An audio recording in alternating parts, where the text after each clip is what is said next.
All right, what's going on, everyone? We are ready to get started here. I thought I would do this live stream just because there was a heritage auction that's going on today, and a big one that I didn't even know about.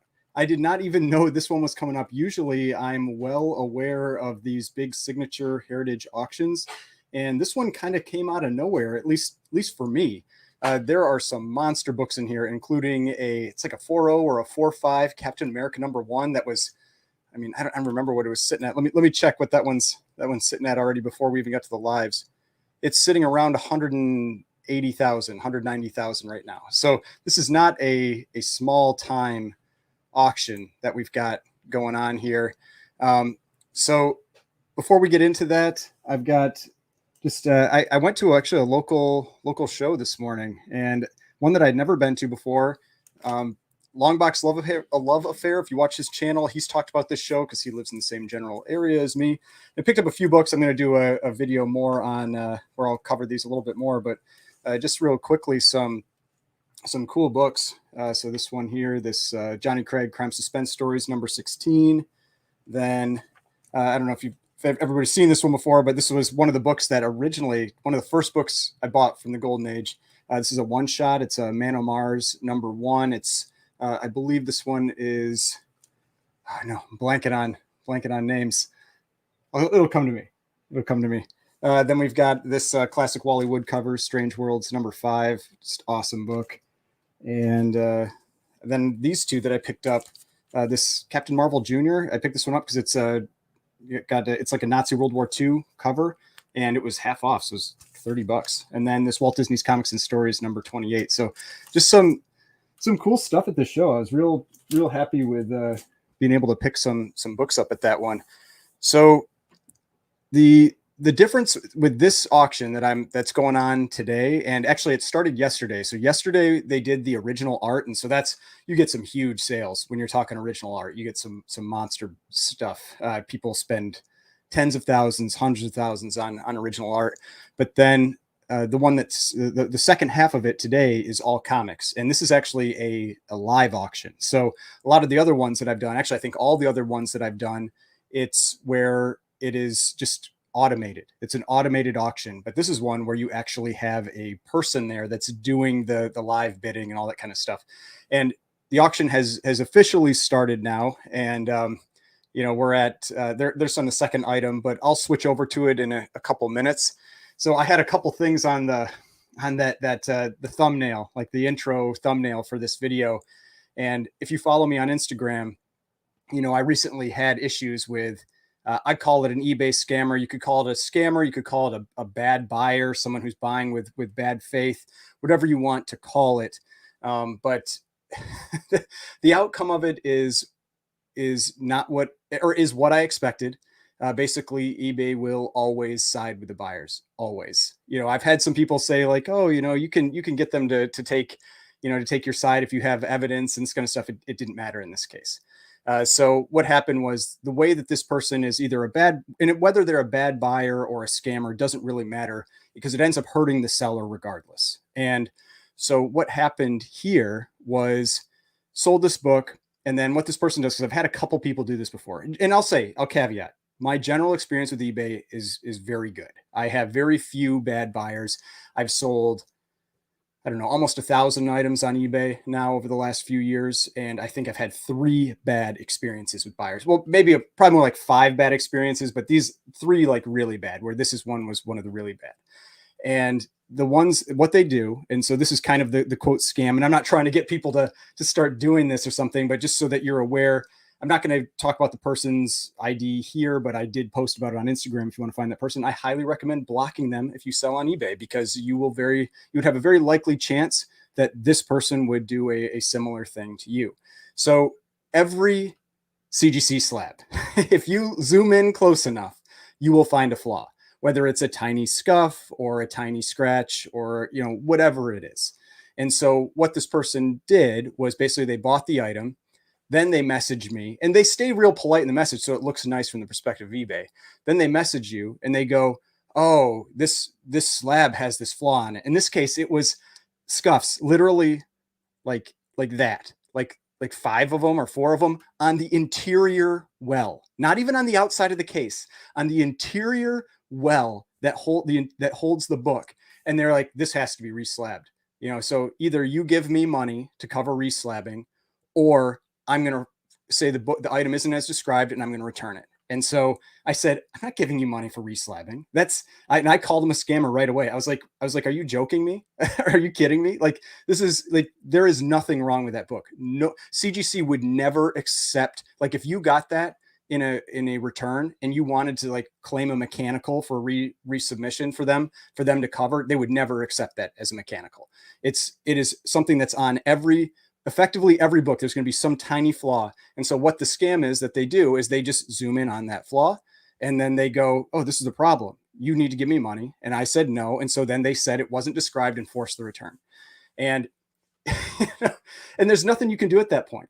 And at first I was going to fight it. And then I was like, I don't want to wreck my store rating. And so I accepted the return.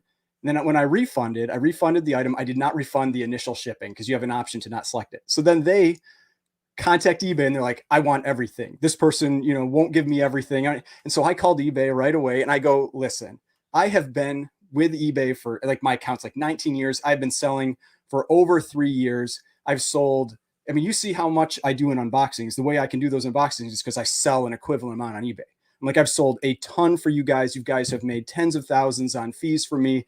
Can you at least help, with this? Like, this is a scammer. Like, I am an expert in this area. I know what they're doing.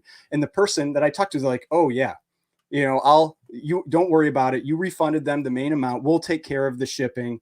You won't have any more issues. I get an email this morning from eBay. We're deducting the shipping from your account. And they wouldn't even cover me for the $14 for shipping as a seller that has been with them for this long. And they've made, like I said, tens of thousands in fees off of me, and they wouldn't cover me for $14. So just know, you have no power as a seller on eBay. And so go to my Instagram, check out this user account. And if you saw on eBay, add them to your block buyer list, because this person you do not want to have buying from you. But let's check out. Thanks everybody for joining. We're up to 33 people now. Yes. And yes, for Will, did I get the book back? Yes, they mailed the book back, which now had a smoke smell to it because the person probably smoked. So yeah, that was great. I was real happy with that. Yes, they did send the book back, and that's when I refund. I don't refund until I get the book back. But even if they don't, like, I've seen things where people will send back a box of rocks, and then eBay's like, no, too bad. You need to learn to eat this. So just know, like, even though I know people will say, well, why do you sell there? I sell there because that is the best way for me to sell comics. It really is. Like, dealing with the little bit of hassle on this is worth it for the sales. But yeah, this kind of garbage, it is frustrating when it happens. Then if a buyer does this consistently, does eBay catch on? I don't think they do, because I talked to, when I posted about this on Instagram, I had another person, and I was like, make sure you block this buyer. I had another person comment that they're like, oh, I already had this person on my block buyer list. And it's like, so this person, because they tried a similar thing with them. And I was like, so this person has a history of it, but eBay still will always side with it. It's like an automated system, I think, basically, where they're just like, oh, the buyer says that it's not as described, accept, and so you're pretty much out of luck, no matter what. But that was my little frustrating thing there. I also had something on there about the collection that I recently bought. So I've got a couple lots of books that are up on auction that are ending tonight. I put up maybe 5 or 6 more that are entering on auction next week on Saturday. So if you're looking for some lots of Bronze Age books, make sure to go check those out. But I thought what I would do with it, because I was having a little trouble getting motivated with selling and listing these books, because it's a lot of books. It's like 475 books, and they're all, not all, but for the most part, they're kind of in that $2 to $5 range. And so I was trying to figure out how I wanted to deal with it. And so I thought I would give myself a challenge with this. And so I'm going to do a series of follow-up videos on it. And I thought I'd look at it from the perspective of, like someone who's new getting into buying and selling comics. And so if you're someone that's because I had a number of people that commented on the video that they would not have bought that collection because they said it's too much work for the turnaround and everything. And so my thought was, if you're new to buying and selling comics, this total cost me, after the books and like the bags and boards, cost me around $325. And so starting with that $325 investment, I'm like, what can I get out of it with that? And then what can I turn that into over? My target is like a year, and I might continue it on past that, and I'll do regular updates. And so that really motivated me to start listing and selling these books, so that then I can start this process of trying to see, like, what can I turn this $325 into? And I thought that would be a fun, series of videos. But let's check out these other comments. You should have messaged the buyer and demanded money for reslabbing since it smelled like smoke. I know, and that was my thought too. But I know I'm not gonna. I'm not even gonna bother trying with this anymore. I've decided I'm done with this buyer. I was really angry about this one. It's just frustrating to deal with, and to have the buyer who's like, they stay all polite in the messages, and which just makes it even more frustrating, because their whole goal is just to screw you. Question: do you think that BlackRock purchase of CGC made the prices go crazy in 2021? I don't think so, really. I mean, to me, the prices for CGC books, like slabbing, didn't get that much more expensive. I mean, this would have been a reslab, and so reslabbing is like $25, and that's the thing. Like, and you've got the shipping, so it's like 50. Like, for me, it was more the principle of it. Like, I will lose financially by taking this return and not giving this person money. Because, like, the reality is, if they would have asked me for a discount on the front end, I would have sold the book for less than I sold it for. But that's not how it went. It was, to me, it's the problem with the person getting the book and then trying to force more out of you. And I have a real problem with that. And so I was telling my wife, I'm like, I would rather throw this in the garbage than give this person $5. Like, I didn't even care at that point. I was so upset about this, like the person trying to pull this kind of garbage. But let's see here. Well, I'm going to share the screen here. And so we've got the auction going, and I'm telling you, there are some incredible books in this auction. That's why I was so surprised that I really wasn't aware. Like, I think this is the second appearance of Starman. Yeah, it is. Second appearance of Starman. First appearance just sold. Let's check out that one. If you haven't seen that book before, this is the first appearance of Starman. Oh man. I sold a first appearance maybe a year and a half ago. This is a strong sale. A 1.8 for 3,000. This is a nice 1.8. I will say, like, this is a very nice presenting 1.8. It must have a spine split. Let's check that out. There's no way this doesn't have a spine split if that's a 1.8. Staple detached front cover, staples. I don't know what staple detached staples means. Heavy spine split, spine. Of course, it's on the spine. Multiple creases, top right, front cover, breaks color. But I mean, yeah. So it's a lot of spine damage. That's something I've talked about a number of times. Where, I mean, look at this book. This book, from here, if you didn't know that spine damage was there, you might think this was a 5.0, a 6.0, maybe even better, and you get it at a 1.8 price. And that's also probably why 3,000 is a strong sale for that. But I mean, for a book that presents that nicely, that's pretty incredible. So let's see here. It seems like a big risk if you sell a major book on eBay. Imagine selling a 10 or 15,000 book and have the buyer claim you sent an empty box. Yeah, I mean, I guess there are those kinds of things that can happen, but I do also have insurance, and so obviously I don't want to test my dealer insurance, but I think I would be covered in situations like that, because it would effectively be theft.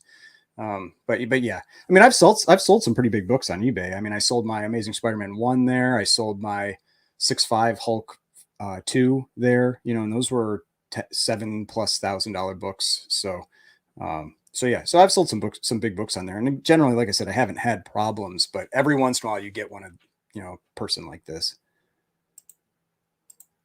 How do you have so much time to do hours-long video and whatever else you do, and work-wise, and also give your spouse attention? I mean, I got up early this morning, and I priced all the books out for this auction. Actually, shoot, let's jump back to that because I don't want to. There's some big books coming up, and so it's. I mean, it's trying to use your time as best as possible, but yes, this does take a significant percentage of my time, of my free time, because I also, you know, if you ever see like my little hats over here, I do these Ironman races too. So, and those, when I get deep into training, like if I'm doing a full Ironman, like when you're mid season is like 20 to 24 hours of training per week. So yeah, it is a serious amount of time commitment. So it's just trying to use my time as efficiently as possible. Also, I stay up often kind of late working on stuff. So, it's all fun.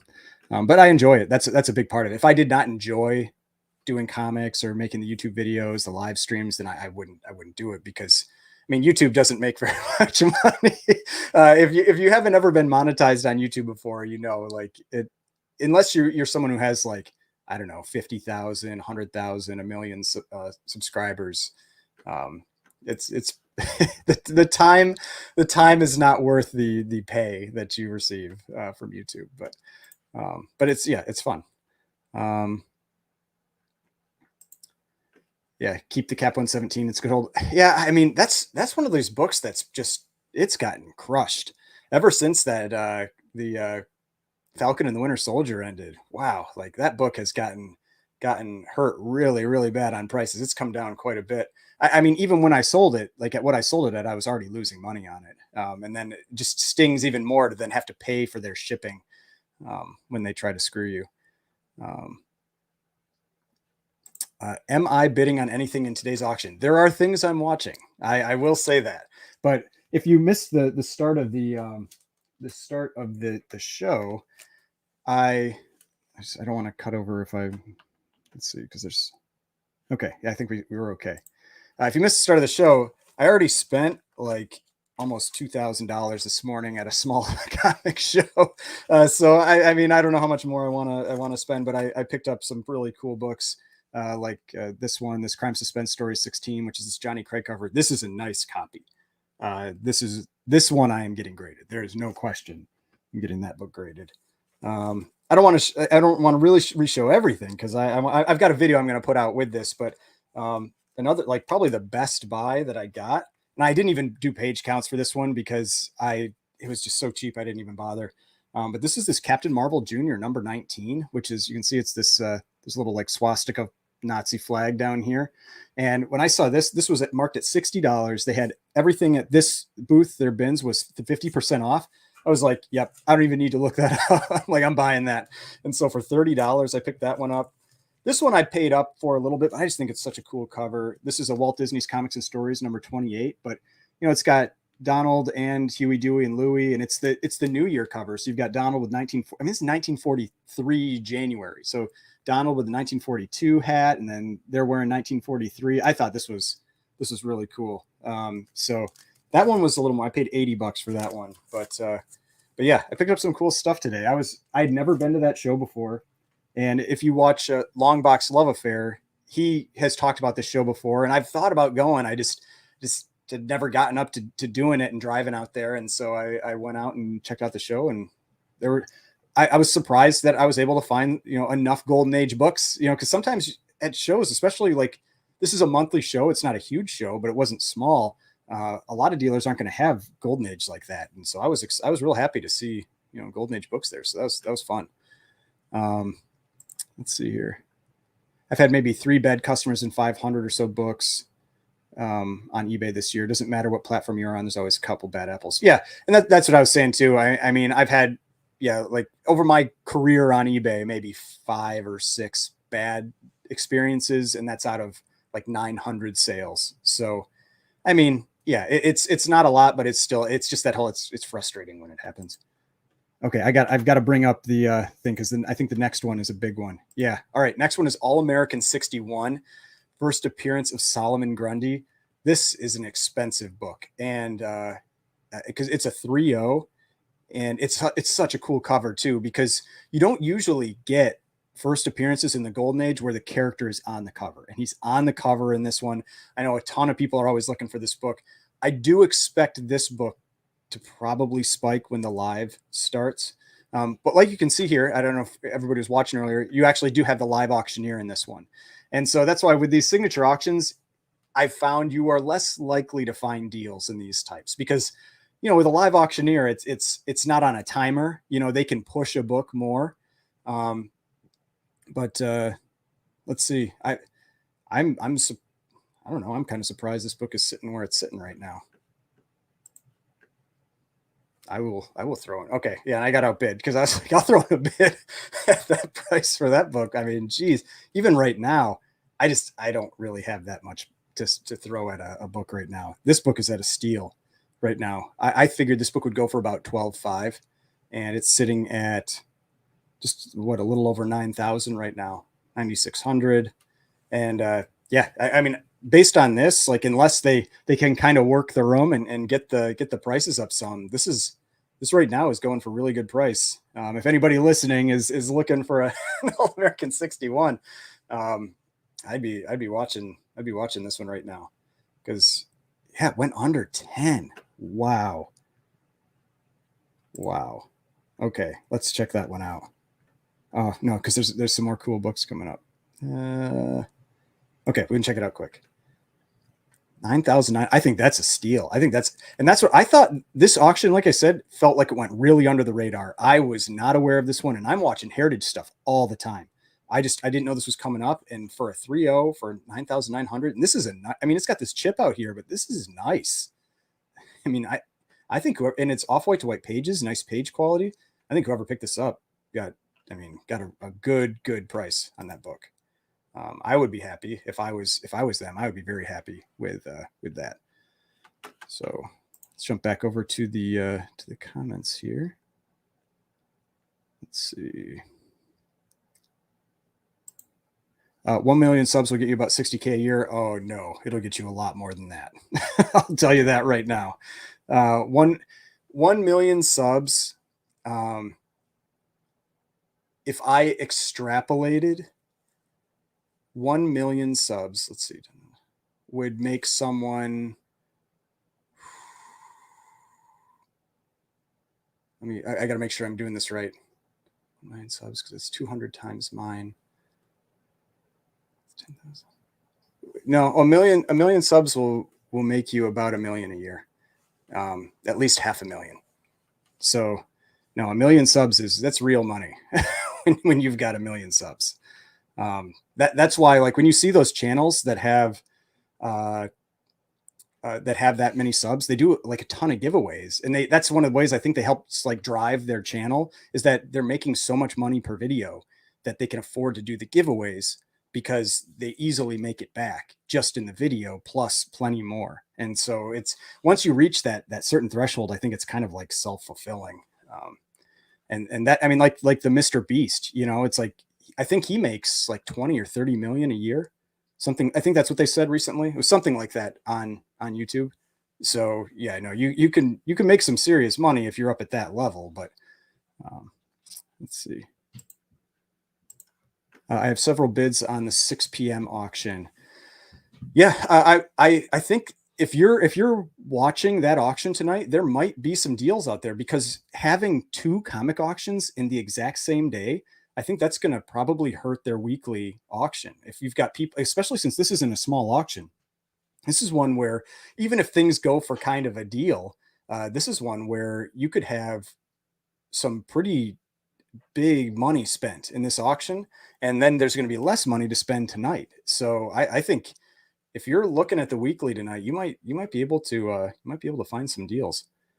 All right, there's some cool All-Star comics coming up next. Because I think, let's see, what is the next one? Next one is All-Star 4. Oh man, this one's going really high. I wasn't expecting this for a 7.5 restored. Because what was it? It's color touch. Yeah, because it's glue on spine. So glue on spine, when they note it on here, makes me very nervous because man, I don't know, that's really high because glue on spine, typically if they're notating it and it's a purple label, it means it's doing something. Because you can have glue on the spine especially in Golden Age, and it will get a blue label, but it's when it's not doing anything, like it's not holding the cover on. because if you have a book whose cover is going to come off if you remove that glue, this max is then a 3.0. I mean, that's a huge hit on that book, even if you can remove the resto. So just something to think about there.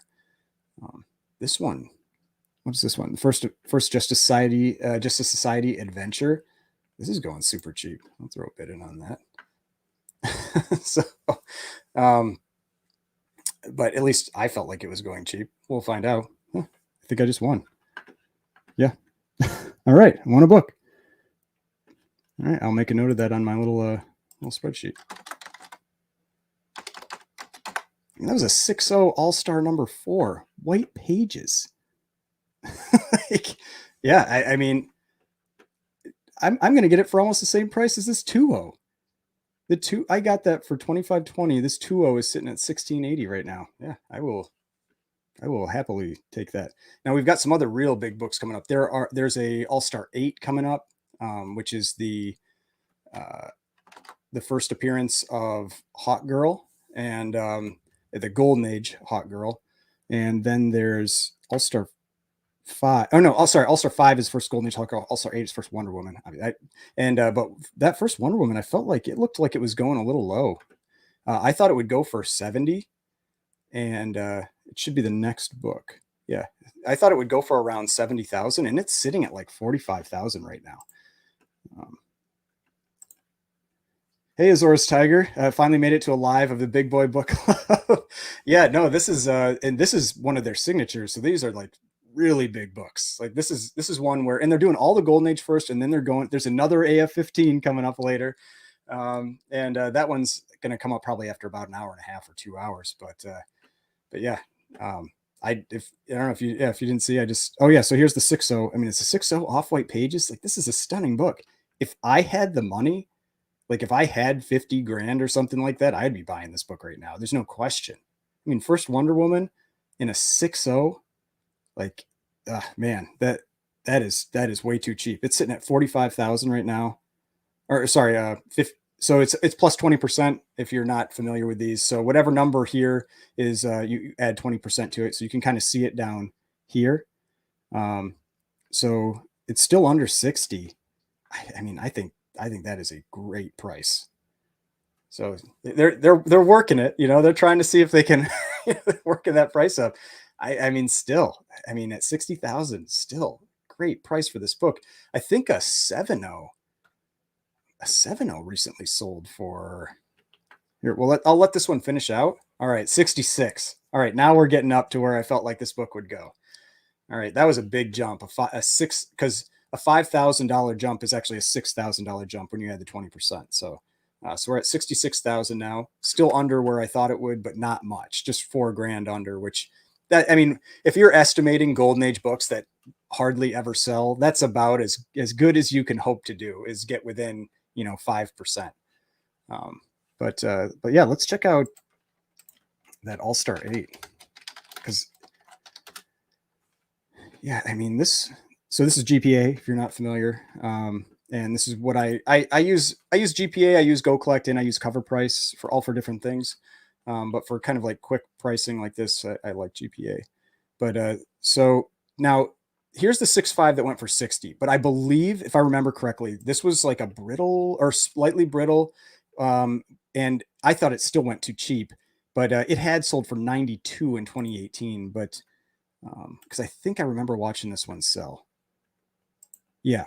So that you'll find that, like, even though I don't care about brittle pages, I don't care about slightly brittle pages, you'll find that on Heritage, they often take a big hit on Heritage for whatever reason. I don't know, but like I've sold brittle and slightly brittle page books for as much as off-white or white pages. But you'll find on Heritage that it's not the best place to sell slightly. I mean, if you're a buyer, it's great because you can find some amazing deals, but that often hurts them here. But you can see that like a 7.0 sold in September for 168,000. I mean, and then a 5.0 sold for 93,000 in February of this year. So I think that 6.0 was, I mean, 66,000 feels like a steal to me for first appearance of Wonder Woman. I mean, come on. All right. So I think this is always a fun one just because this is the First appearance of Brainwave, and he's actually on the cover, which you don't, like I said, you don't get that very often. And yeah, let's go back to the comments. And again, we got 63 people in here. Thanks everybody for joining the chat, sitting here and watching this auction with me. Just because, yeah, I think these are always fun to watch. Because you don't get to see books like this come up for sale very often, especially not these big signature auctions where you've just got monster books like one after another. But yes, I have been watching his updates on Instagram. He is a really, like, comes across as a very personable guy. I have never met him in person before, but he really does come across as somebody who really appreciates his fans, who likes to do extras for them. You know, I saw one of them where he was commenting on how it was the first time he had seen the Spawn 100 that in his signing after like 4 or 5 days. And so it's just like the fact that he's paying attention to that kind of stuff. He seems like a really good guy for his fans. Oh yeah, I mean, because he's signing constantly. I mean, he's signing. I feel like he's signing like a book every 10 seconds, you know, and it's like it seems like it's like 8-hour days of doing that, you know. And so he is constantly signing books. And but the other thing I always think is kind of funny to think about with that is I don't know what percentage he makes off the signature, but let's say he makes $50. And if every 10 seconds, you know, $50, $50. It's like every minute he's making what, $300. Every hour he's making $18,000, doing that for what, like 5 or 6 days. I mean, just so much money. Like so much money signing those books. Definitely not a bad deal for him. Let's see, which one is this? This is 49. So, I mean, this is a pretty good sale. I had this one going for $1,750. It's sitting up a little over 2,000 right now. These all winners are often if you're wanting to get into like Golden Age with Alex Schomburg covers, they're a little more affordable typically than like the Marvel Mystery or the Caps. So definitely something that's worth checking out. Other than, what is it? Is it All Winners #1? I can't remember. It might be All Winners #1. Let's check. There's so many of these books that no, it's not All Winners #1. Wow, what is the title? I'm blanking on it. I got up too early and started pricing stuff too early this morning. It'll come to me later. Oh, this is a cool one. So this is a Blue Ribbon Comics. It's a Larson Pedigree. This one I thought was gonna go. I don't know if I just priced it wrong or what, but I thought it was gonna go for like $2,500. Went for like 12,000 or 9,000. Now it's hard to account for the pedigrees, but so this is Blue Ribbon #2, and let's check that out. So here's Blue Ribbon Comics #2. You don't see them very often. I mean, they're rare books. But yeah, I mean, look at this. An 8.0 sold for 900 in 2020. And then there is a high. It's not like it's the highest graded copy. There's a 9.4 Mile High, which that one maybe today would sell for like 9,000. This was a 9.0 and it went for $9,000. Yeah, I stand by what I said. So that was a very, very high sale for this book. Now, there was a Larson in the last signature auction, and that one had been cleaned, and so I think they have erased Larson, but you can always tell the Larson copies because they have this guy's name, Larson, written on the front. And so that's one reason why you don't always want to remove that pencil, because that is adding these pedigrees can add a significant premium to the books. So yeah, but these blue ribbons, they're tough. I mean, they are very tough to come by. Let's see, when's the next one that I'm watching? Oh, all the caps are about to start. All right, this is where it gets interesting. So these are going to be fun to watch. I am definitely watching quite a few of these ones. So before that gets in here, let me quickly check the comments. Two-part question: what's the oldest book on your keeper list, and do you think you ever might have a modern book on your keeper list? Well, first, here's the Captain America #1. This is a 4.5. It's currently sitting around 195,000. It looks like. Oh, and they're switching auctioneers. Oh, and if you're not familiar with the gentleman that is up there right now, he is on Instagram under Heritage Comic Grader or Heritage Comics Grader. He's a nice guy.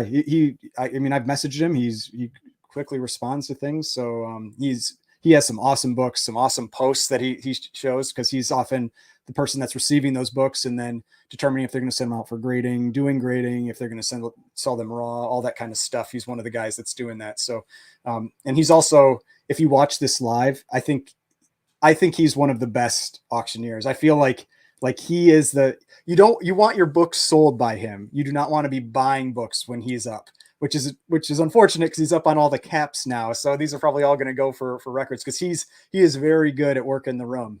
So I wouldn't be surprised if he gets some big numbers out of this. There could be a modern book that would make my keeper list. If potentially, if I ever got that Amazing Spider-Man 667, that Delato variant or something like that, that might make that keeper list. That's a serious book. Because one of the things for me with keepers, a lot of it really comes down to rarity. And that book is rare, and especially in high grade. I mean, it's rare in any grade, but especially in high grade. Oldest book on my keeper list. I don't know what the oldest book on my keeper list is right now. I have to think about it for a second. What's this one? This is Cap 2. Man, this one I feel like it's going pretty cheap too. We'll see if it works up. I thought it would go for around 19, and it's sitting at 15,600 right now. Because this is a great copy. I mean, a 6.0. All right, yeah, we're getting some bids now. Now it's at 18. But yeah, because you've also got Cap jumping in there, punching Hitler. I don't think this is a Schomburg cover. It's like is it a Simon cover? Let's see. Yeah, it's Joe Simon cover. It doesn't have the look of a Schomburg cover. But yeah, I mean, I'm pretty happy with my prediction on this one. I'm almost right on. I thought 19, and it's sitting like $100 below 19 or so, $200 below 19 right now. Maybe it'll break that. The next one, unless it gets some serious live bids, it is low right now. We'll see. This is Captain America 3 and an 8.0. I had estimated this one at 100, and it's sitting at 66 right now. All right. We're getting some bids. We're at 84. All right. We're getting it up there. But this is, if you're not familiar, this is the first Stan Lee work as well. I mean, it's an awesome Red Skull cover. I'll definitely do a zoom in on this one once the bidding's done. But you've got an awesome Red Skull cover. You've got the woman that's going to be shot out of this cannon. I'm almost certain this is a Schomburg cover. Yeah, Schomburg cover. And you've got Bucky tied to this bomb that the Red Skull seems real happy about. But man, 84,000. That, like I said, I had it at 100. This is a tough thing. Like right now, it's like 9:30 West Coast. This is in the morning. Like people might be going to church, stuff I feel like this is not the right time for this auction for people you're looking, that you want as many people in the room as possible, as much money in the room as possible.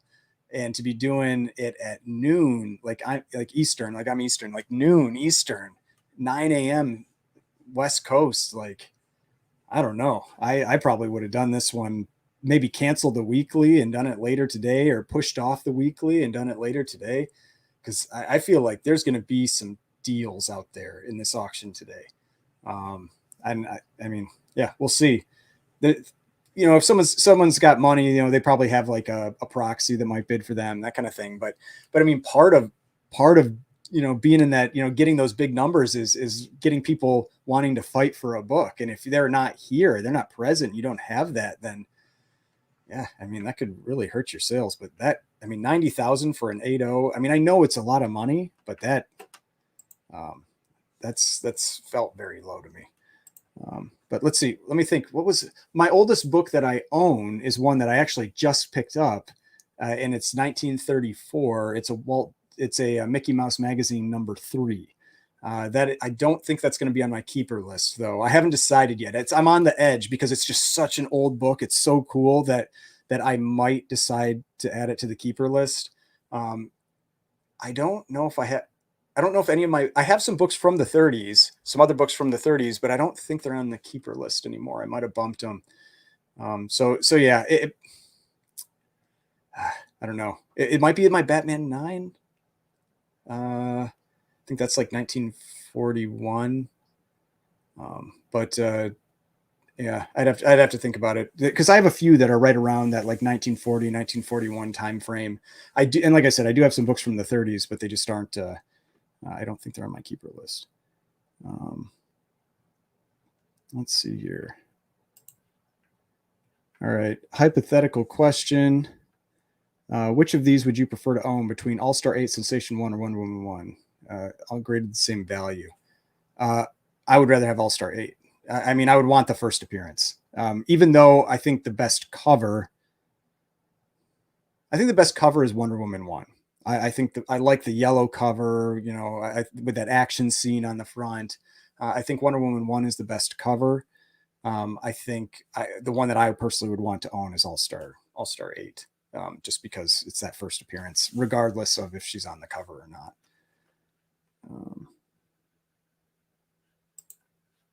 I don't think 99 is a good price. 4.5 just sold for 14. I don't remember which book this was. Since I'm always a little behind. So if somebody wants to, I can always jump back to it. Let's see. Good afternoon. Let's see. Here we go. Heritage is the winner of each auction. I mean, that's true. You know, that's what I kind of say with you know, like Elite Comics 11, where they're in the business of, you know, being like a middleman, you know, for selling books, and they get a cut of every sale, just like with Heritage or with any of these other auction sites, eBay, that kind of thing. They're winning whether somebody sells high or low. You know, I mean, obviously, if somebody sells higher, then they make more money, but they're making money no matter what.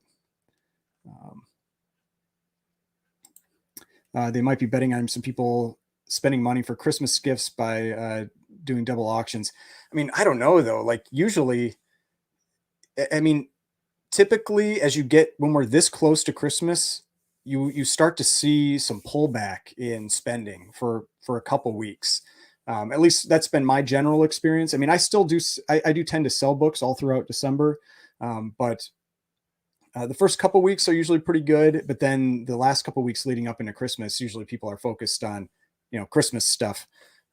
So I mean, I'm surprised, a little bit surprised by this one. And hey, Desired Comics, thanks for joining the chat.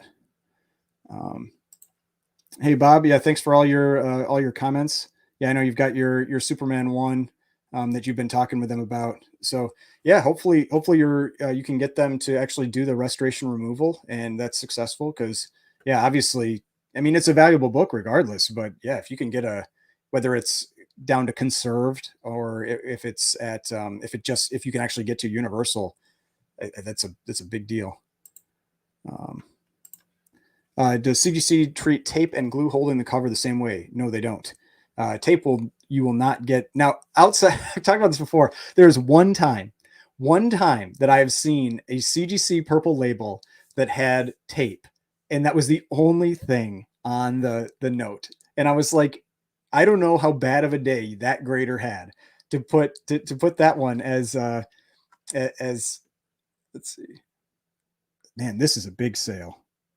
I had this one going. I thought this would go for 10,000, and it's up at wow. It's up around 17. That's a really solid sale for this book.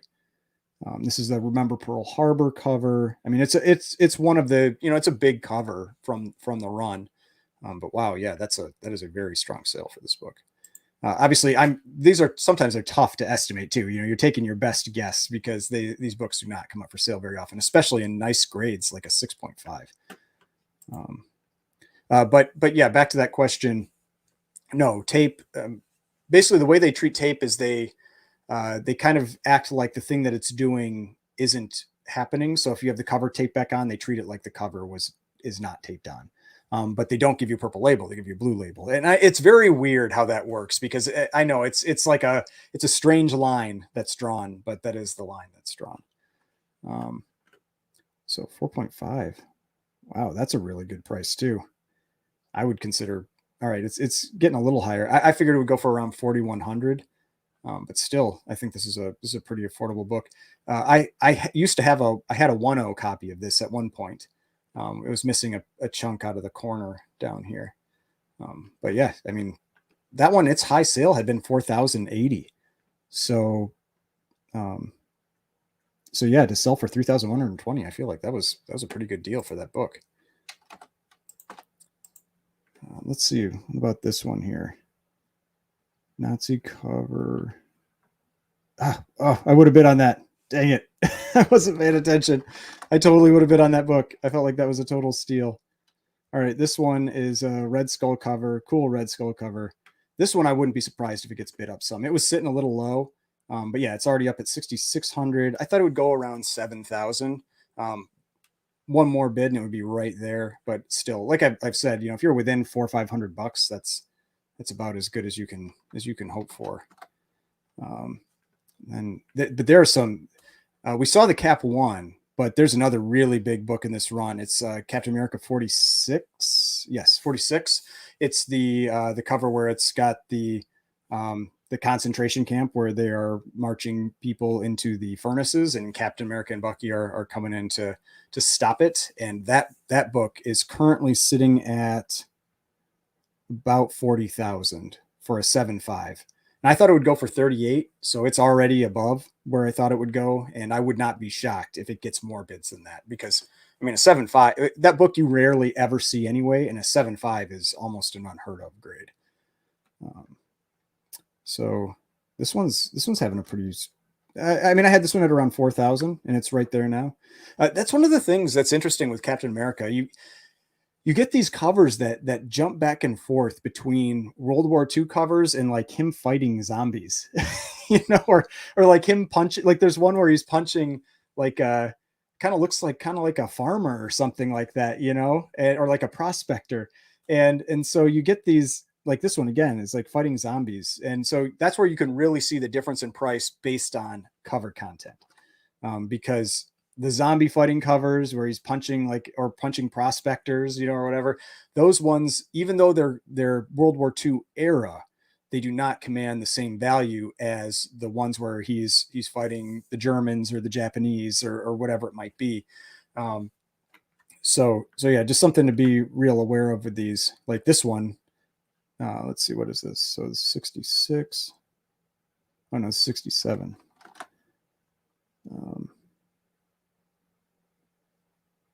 I'm watching because I'm tempted to bid on this one. All right. Okay. I got outbid. I'm all right. All right. I'm glad it's coming up a little bit more, because I was tempted to throw in another one. I'm still tempted to throw in another one. I think that's a pretty cool cover. Yeah. All right. It's outside where I want to spend. All right. So I'm okay with that. But yeah, I mean, I've only ever owned maybe 3 or 4 Captain America books. It's just there's this auction. The thing that's the most impressive about this auction is that I don't know if I've ever seen this many caps come up for sale in a single auction. I don't think I'm tracking all of them. I'm tracking a lot of them, and it's 37 Golden Age Captain Americas, running from issue 1 to issue 78. I mean, that is almost unheard of in an auction. Just crazy. Hey Sultan, yeah, thanks for checking out the channel. And again, got 70 people in the chat now. Really appreciate everybody joining, because it's always fun. I like doing this, and hopefully everybody else enjoys watching this stuff too, seeing these crazy books come up for sale. But yeah, especially like this cap run, and I mean, that's the thing. If you had, I won't say unlimited funds, but say a lot of money to spend on comics, and this auction came up, you could, with just this one auction, you could pick up almost every major Golden Age key outside of like Action 1, Tech 27, and Marvel Comics 1. You've got, for DC especially, this auction has the first Solomon Grundy. It has the first Dr. Fate. It has the first Spectre. It's got the first Aquaman. I mean, like I said, we've got first Captain America. We've got, I mean, it's this auction. It has, we have, this one has the first Superboy. I mean, if you were just like, I've got 150 grand or 200 grand and I want to build up a serious golden age collection, you could do it. You could do it just with this auction.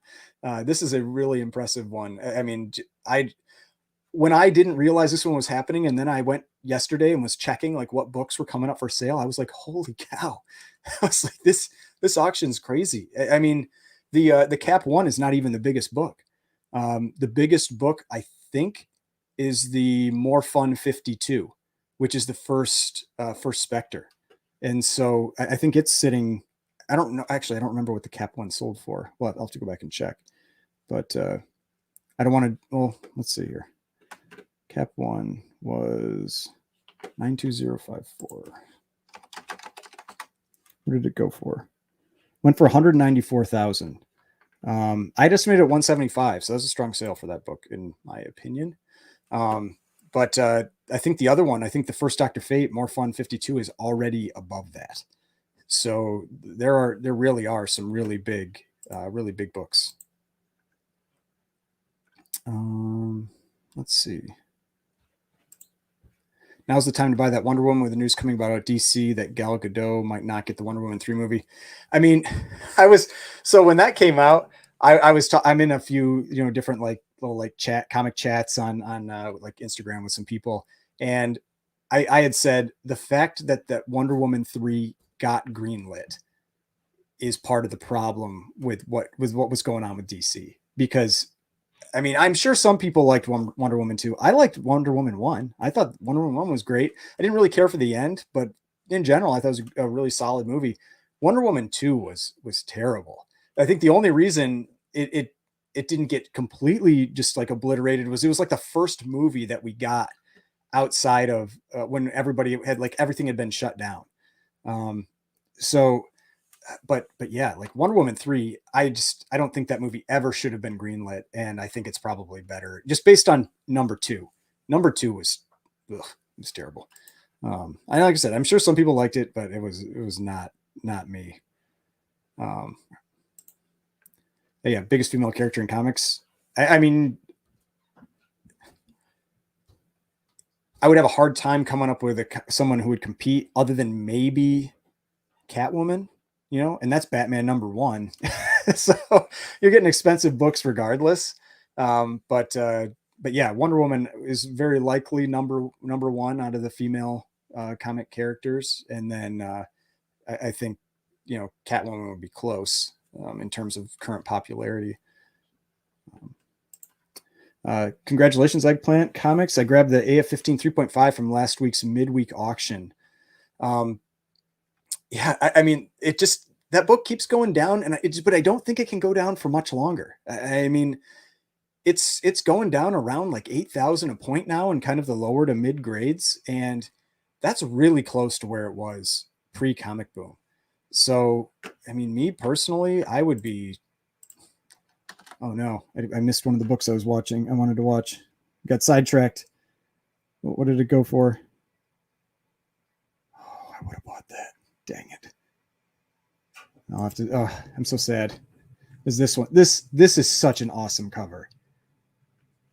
This is a Alex Schomburg cover. I mean, look at this cover. This is an awesome Captain America and Bucky cover. And this is why Golden Age Bucky is so much better than Golden Age Robin. Bucky is always in the middle of things, just kicking ass. I mean, he's always got either a mace or a flail or a machine gun. And he is up there like just like beating people up along with Captain America, unlike Robin, who is mostly like the comic relief on the cover next to Batman. But I mean, Golden Age Bucky, he's a badass. I really do appreciate that with him. Let's see, which one is this? 75. But yeah, I would have definitely thrown a bid in at least on that one. It was right up near kind of my limit, but I would have thrown a bid in on that one, because that's just such a cool cover. But let's see. Yeah, dang it. I had bolded that one too on my list to make sure I watched it, and I got sidetracked. Oh well, it's okay. Yeah, AF-15 will always go up. Yeah, I mean, I think the general trajectory of AF-15 will always be up, but lately I mean, like everything else, really, it's like, you had the big bubble and the boom, and it's coming back down to that traditional trend line, and a lot of grades are back there. I mean, like that what was it, a 5.5 that sold last week on Comic Link for like 63,000. I feel like that's right about where that book belongs historically, and so I think a lot of grades have come back to where they should be. And so if I was in the market for an AF-15, I wouldn't be nervous buying one now. There's always the chance a book can go down more. You can't really, in my opinion, you can't worry about those few percent, up or down. It's if you're looking at holding one of these like major keys like that for 10, 20 years, like if you watched Swagelhaus's video that he did where he was interviewing a bunch of dealers at the LA Comic Con, that's exactly what one of them was talking about. It might have been Blue Chip Comics. I can't remember for sure. But where, they're saying like, if you're worrying about that 5% down on the bottom, you're going to miss the opportunity. And then you're going to be the one that's complaining when it's gone back up again. And so that's why knowing the price history should at least give some confidence. There's no guarantees in anything. We could have a complete financial collapse next year and then prices go through the floor, and that there's no guarantees in anything, but at least you can, at least you can you can have some confidence based on where the price history has been. Yeah, this is another pretty cool cover. This one's going really strong. What did I have this one at? I had this one at 2,900, and it's at 2,900 before the premium now. So it's, it's up over, got another bid. It's at 3,600. So solid sale for this one. So generally you'll find with the Captain America, the Marvel Mystery, all winners, all those different types of timely books like this, the tier really goes, it's like German World War II Nazi cover, then the Japanese World War II covers, then the other stuff. And so like once you get past a certain age, you get like a lot of like bank heists, that kind of thing. And you just like those tiers, you really have different, pretty significant price differences between them. Yeah, like this one, you can see here, it's a 7.5, but there's nothing really on here that's war related. Like, this is from 1943, but it's a 7.5 going for around $3,300. So it's a beautiful copy. It's just the cover content is what keeps that price as something that's more affordable. So it's also something to really watch if, here, I want to check this one here. Okay. I wasn't watching this one. That's also something to really just make sure you're aware of, that if you're looking to get into Golden Age type books and you want something that's kind of a stepping stone that's a little more affordable, pick out those covers that don't have that type of content on it. Now, maybe they won't go up as much long term, that kind of thing. There's a risk there, but it can get your foot in the door. All right, let's see. Yeah, give me that first Wonder Woman. Right. I thought, weren't you going to trade for one, Bob? I thought I remember that you had the potential to like trade for an All-Star 8 or something like that, if I remember correctly. Yeah, and I've had people talk about page quality. Now the thing is, when you're looking at brittle and slightly brittle, I think a lot of people think that if it's a brittle page book, that the interior is all just crumbling apart to nothing. But that's not the case. You can have a tiny little bit of brittleness on a corner of a page, and it will get the brittle designation. Like my Space Adventures 12 or whatever it is came back brittle, and I was pretty surprised about that one, because I was like, I flipped through that book, it was total, like everything was totally fine in the interior, and there must have been like one little bit of brittleness on one corner, and they slapped it with the brittle pages. So it is something where, yes, there are certain brittle page books where you can just see it crumbling. Like I wanted to bid on it, just because I felt like it was one of my only chances ever. But in the last big Heritage auction, there was a Batman 1 that was brittle, and you could see all the pieces like just falling off of it on the inside. And now that one was, and they even said in the notes for that sale that they're like very, very brittle. And so, yes, there are cases when, what did that one go for? Yeah, I keep getting, All right. All right. I feel like that one went for pretty good though. What was that? That was 79, went for 3,600. I figured that one would go for 5,000. That one had a record at 5,160. So that's what I'm saying. Like there are some deals to be had in some early caps today. If you are watching this and you're in the market for these, like there are definitely some big books too. I mean, so was I watching this one? Yeah, like this one, I had estimated this one going for 9,000, and this one's up at 14,400. So there's always big sales and there's always deals. That's the thing. There's always going to be big sales and deals, but I think I'm seeing some deals in there today. If you've got like a deep pocketbook, big pocketbook, and you're looking for some early caps, I'd be signing in right now and checking this one out, because you might be able to grab some deals with this. But let's see. I can't remember what I was talking about with that one, but well, that's okay. Let's see, Malibu Comics. Hi Ryan, I just picked up the Action 42 on Heritage. Universal grade, but with minor color touch. Do you think removing minor color touch would bump the grade? Well, the book is a universal.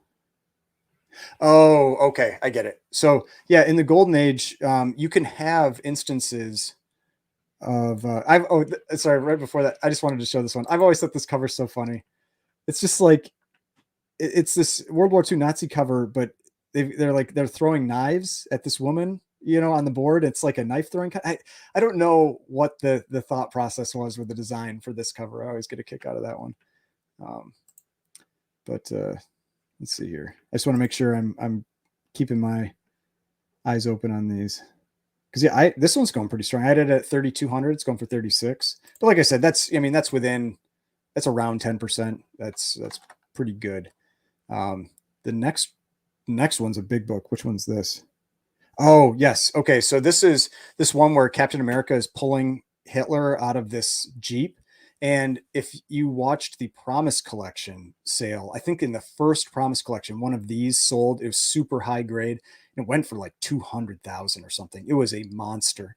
And I think that has definitely boosted the sales on this book specifically because of that really, really huge sale. I mean, I had this one estimated at 7,500, and it's already around 13,000. So this has become, I mean, that's where you really can have sales in these other grades that can have some pretty big impacts on books. Probably not for your question about removing the color touch. So with Golden Age, if you can, there are cases where if it's like a really, really, really, really small amount, they'll still give it a blue label if there's color touch. And I don't see why removing it would give you a higher grade. They're not penalizing you really for the color touch, at least from my experience. So I wouldn't bother doing that unless there was something else you felt could be improved that you could then resubmit, and that's why you would get a higher grade, not because of the color touch removal. Oh yeah, from our conversation about Todd McFarlane, yeah, no, I'm sure he is not hurting for money. I mean, yeah, like I said, he's probably making, I don't remember what I said there, but I mean, I would guess over 100,000 a day signing those books. I mean, yeah, definitely has some money. Yes. Yes. Thank you. There's so many of these different ones. All Select #1. All Select #1 is one of the best. Let's see. I wanted to watch this one. All right. It's already up over where I wanted to go. But All Select #1 is one of the best Golden Age World War II covers. You've got Human Torch, you've got Cap, and you've got Submariner, and they're like invading one of the German strongholds. They're all like the huge versions of them, on the cover. Just, I mean, All Select 1. If I had a copy of that, there's no question that would be on my keeper list. And if you're not familiar with that one,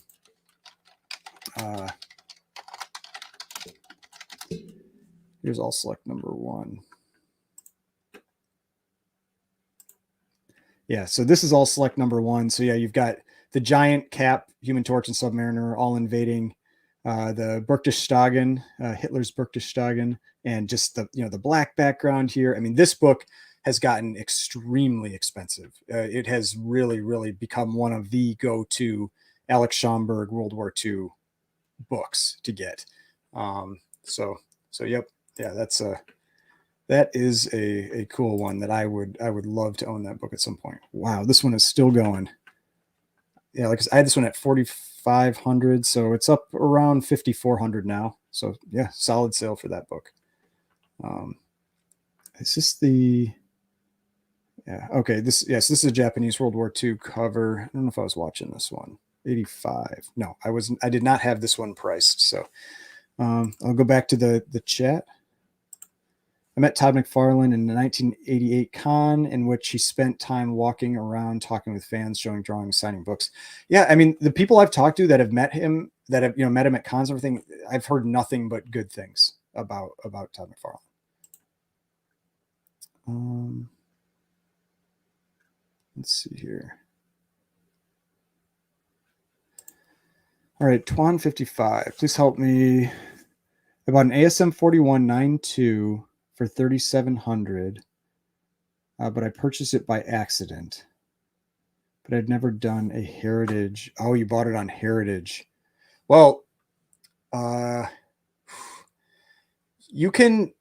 I would contact them. They may ban you from purchasing ever again. That is a very possible outcome of that. I don't know. When did this happen? Auction before and hit the button that I thought would show me time left without my reading glasses. Okay. All right. Yeah. So if you're still on, let's see, because if you're still in the chat, Twan55, I mean, yeah, they have a very good help support, team. I've had very good experiences talking with them, but I mean, granted, I buy a lot from them, so so I'm sure it says that. I'm guessing like when you have like someone's name pop up on their like their help desk, it's like I bet it says like how much you've spent or something. But yeah, it's very possible they might they I don't know their rules for that, but I've heard other people that have said when they've canceled things that they've said you can't bid with us anymore. So that could be an outcome of that. I mean, but yeah, that's a very large pill to swallow. $3,700. So, you thought it would hit the time left. Yeah, there's no time left button basically. So if you haven't, it's actually what I should normally do is keep this as disabled so that I don't accidentally click something. But what happens is, the person bids, and then it's usually, I'd say it's about 10 seconds until it will close out after they haven't gotten a bid. Now the live auctions, they have some discretion. I think it happens when they officially state that it's done, but the automated auctions are a little different. But then when it gets within 5 seconds, it just starts counting down. It's like 5, 4, 3, 2, 1. And that's when, people will sometimes that, you start playing the mind games, you bid at the 1 second and that kind of stuff. But yeah, you can't actually see how much time is left. If you by clicking one of those buttons. But yeah, I think the best you can do is reach out to them. That's all I can really recommend. Yeah. Yeah. Disable live bidding.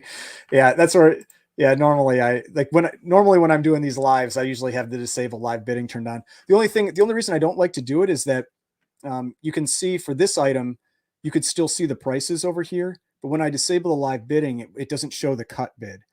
So if you're not familiar with this, the cut bid is it's like a half bid. You get one per item. And let's see here. Just want to make sure I'm tracking stuff correctly. So you get one per item. So if say I use the cut bid right here and somebody bid back on a full bid, I couldn't use a cut bid again for this specific item. I could use it on the next item, but I can't use it for that one. And so that's why you want to save your cut bid, until you think like the person is getting close to wanting to stop bidding on the other end. And then you can maybe get it for a half bid instead of a full bid. But yeah, I often do keep the live bidding disabled. Hopefully I hope I didn't accidentally win something else. And then I get that email at the end of the auction from Heritage telling me that I've won, some more items. That would be terrible. Yeah, Lyle Hobson. So I'm guessing, yeah, you must be out on the West Coast. And yeah, like that's what I would be worried about with this auction right now, just because they're, a lot of people might still be asleep at 9 or 10 in the morning.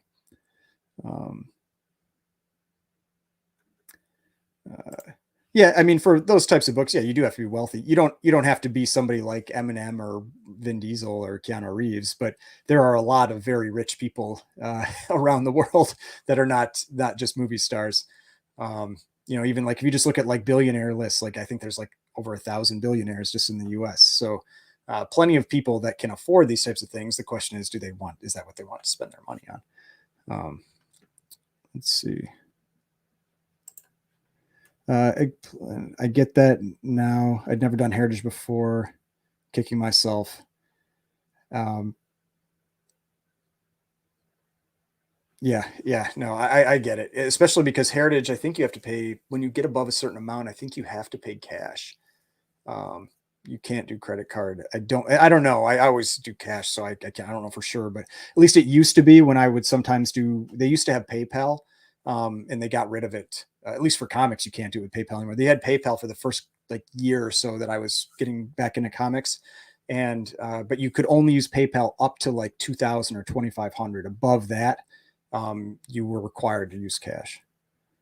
Um, yeah, and Tuan, don't worry about it. I mean, stuff happens, I mean, it's that's just said. Hopefully they can work with you on it. Um, and and yeah, I mean, I would call them. That's all I would do. That what would probably happen, like I said, is they'll pull it and then they will just put it up in the next auction. I mean, they may what the reason I could see why they might like penalize you or say like you can't bid for X amount of time or that kind of thing. Oh, here's this one. Okay, this is that book. Okay, so this is the Holocaust cover when they're at the concentration camp and they're jumping in to stop. You've got the people in the background that are getting put into the furnace. This is that big book. Okay, so that was a big live jump. We are already at about $54,000 for a 7.5. The last record was 23,400. I don't have offhand when that was, but I was expecting 38,000. I mean, but I said I was not. I wouldn't be shocked if it went more. Definitely went more, and I do not want to bid on that. I cannot afford that book. I do not want to accidentally bid on that one. But the next one, I think I might have been interested in. I don't know. We'll see. But yeah, let's see if I really do want to see what this one finishes out at because yeah, just unheard of basically in this type of grade. So there's 3 and a 7.5, 9 higher. How many total? Let's see if it's the total census on this one. 77 total census on this one. So all right. This one, all right. It felt a little low. I was expecting it to go around 4,500, and so you can see it had started. It was only at around 2,400, but it's already up around 38. Now we're at 4. So I think this is a pretty cool one. You've got these like the big like VX rockets, the German rockets, and they've all got like, if you can, here we can see it. You see they've got like New York. I guess they all say New York.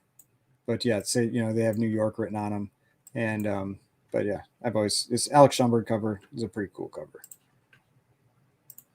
So let's see, what did that one end up selling for? 4,200. All right, so like I said, I had it at 45. 42 seems pretty reasonable. Then let's go back. All right. Yep. Hey, Vinny, thanks for joining the live stream. Why? I've had people ask this before. Why does Heritage list the overstreet price? I have no idea. The overstreet price means literally nothing with these books.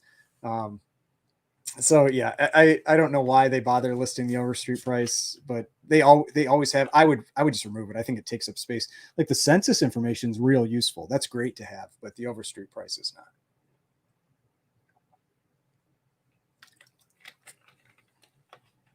All right. So Bob, well, I still don't understand that person that bought Amazing Fantasy 15, totaling 114,000, and went back to Comic Link. Yeah, and so I talked about that in my recent video where I was talking about the top 10 Comic Link sales that happened in this last auction.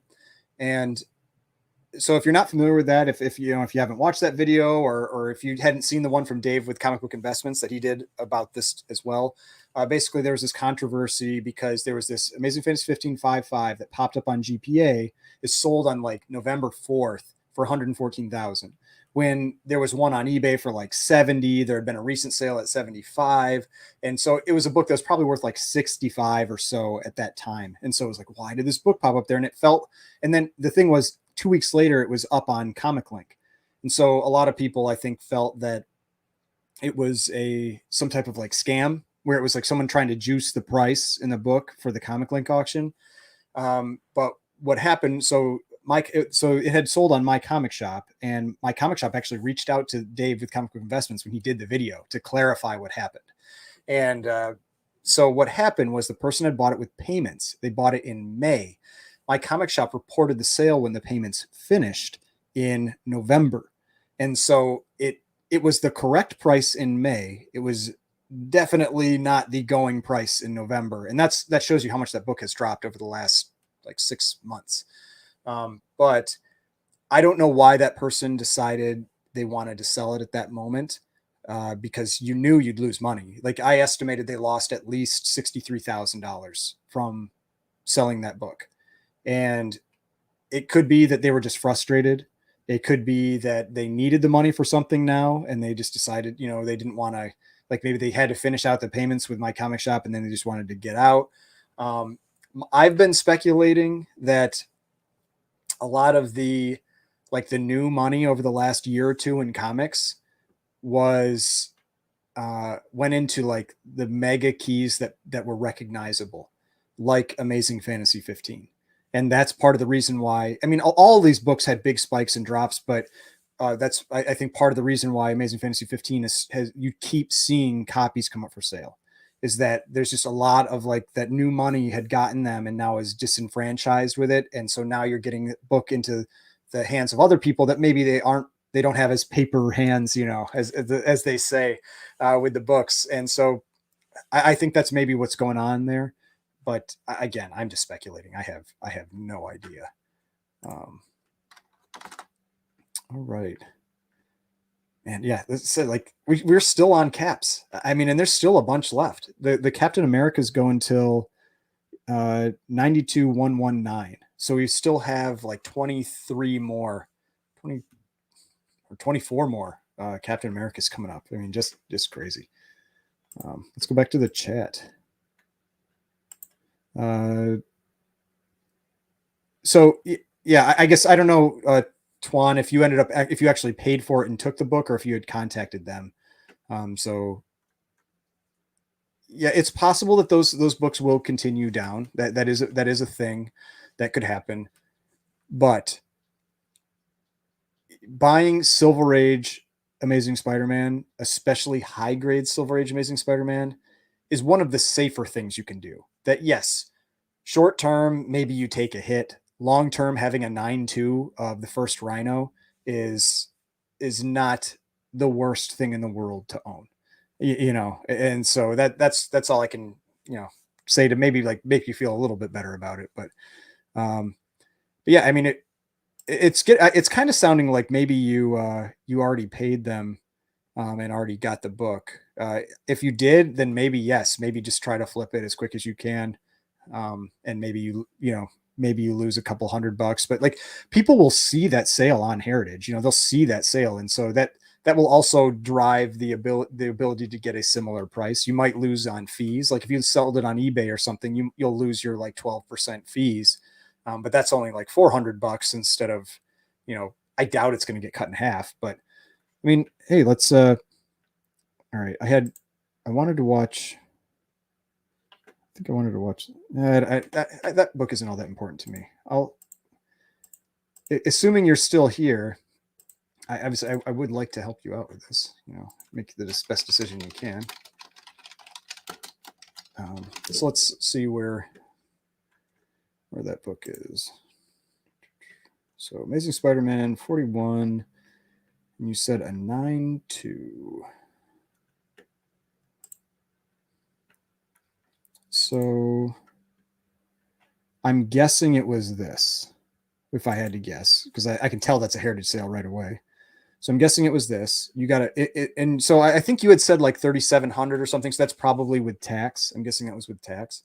So you paid 33.60 for a 9.2 when the book heads now, or did you pay the 4,800? Let me scroll back up and try to find that. Give me a second. So you paid, okay, so you said you paid 37 total with oh, so this was you 33.60. I think you did fine. I mean, honestly, like you paid the lowest price of the year for that book. Yeah, I mean, back in 2019, 2020, it was going for like $2,000. Maybe it drops down to like three. I I think you could sell it right now, and you could probably sell it for more than you paid. I think you probably could. I wouldn't be shocked if you put it up on eBay and sold it for $4,000. Um, my personal opinion.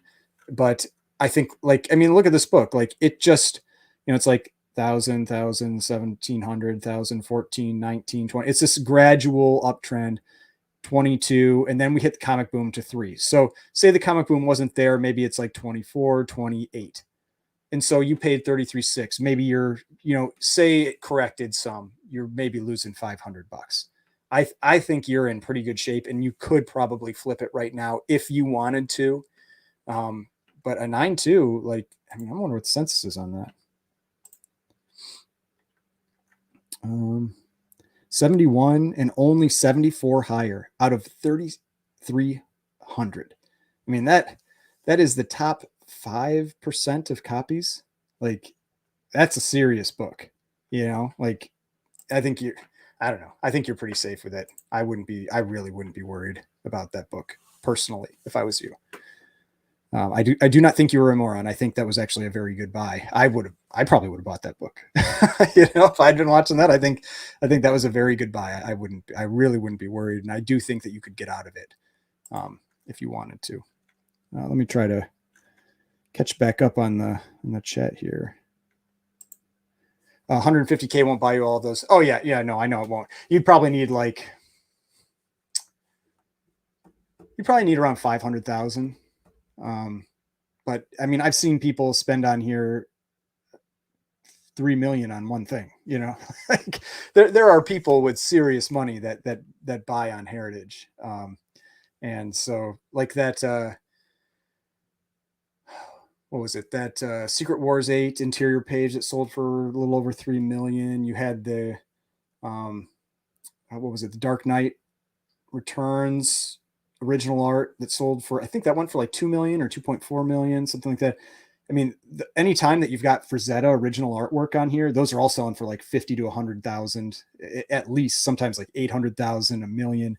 I mean, Heritage definitely is a place where the big money comes to play with some of these auctions. So someone could, that's why I think like there are plenty of people that bid on here that would have the type of cash to like build a golden age, like serious golden age collection just with this one auction of like big first appearances.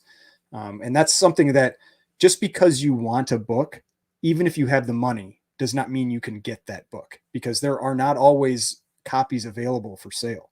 And so this is a case where you have a bunch of those available for sale all at once.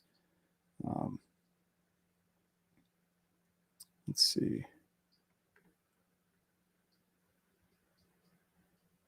Yeah, it looks like someone else also agreed with my dislike of Wonder Woman 2 or Wonder Woman 84.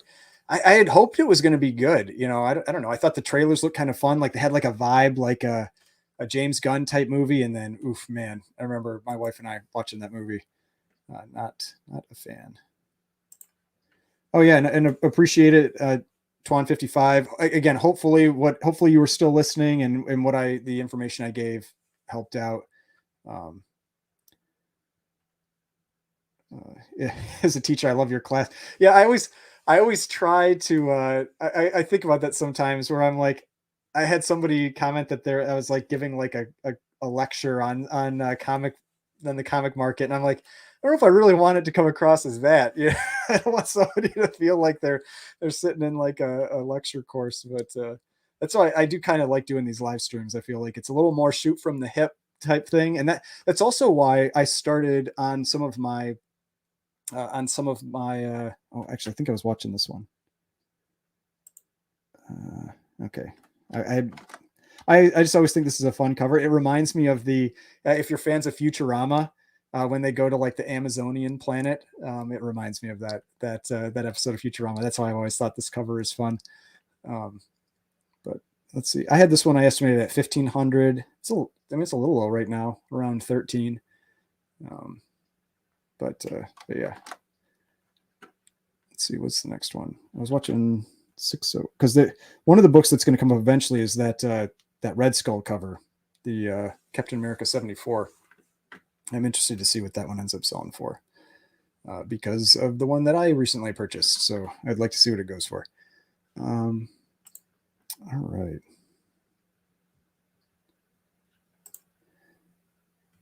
I still think they're making a Wonder Woman 3, just not what Patty Jenkins wanted to make. I mean, that could be. I'm curious how much leeway James Gunn has.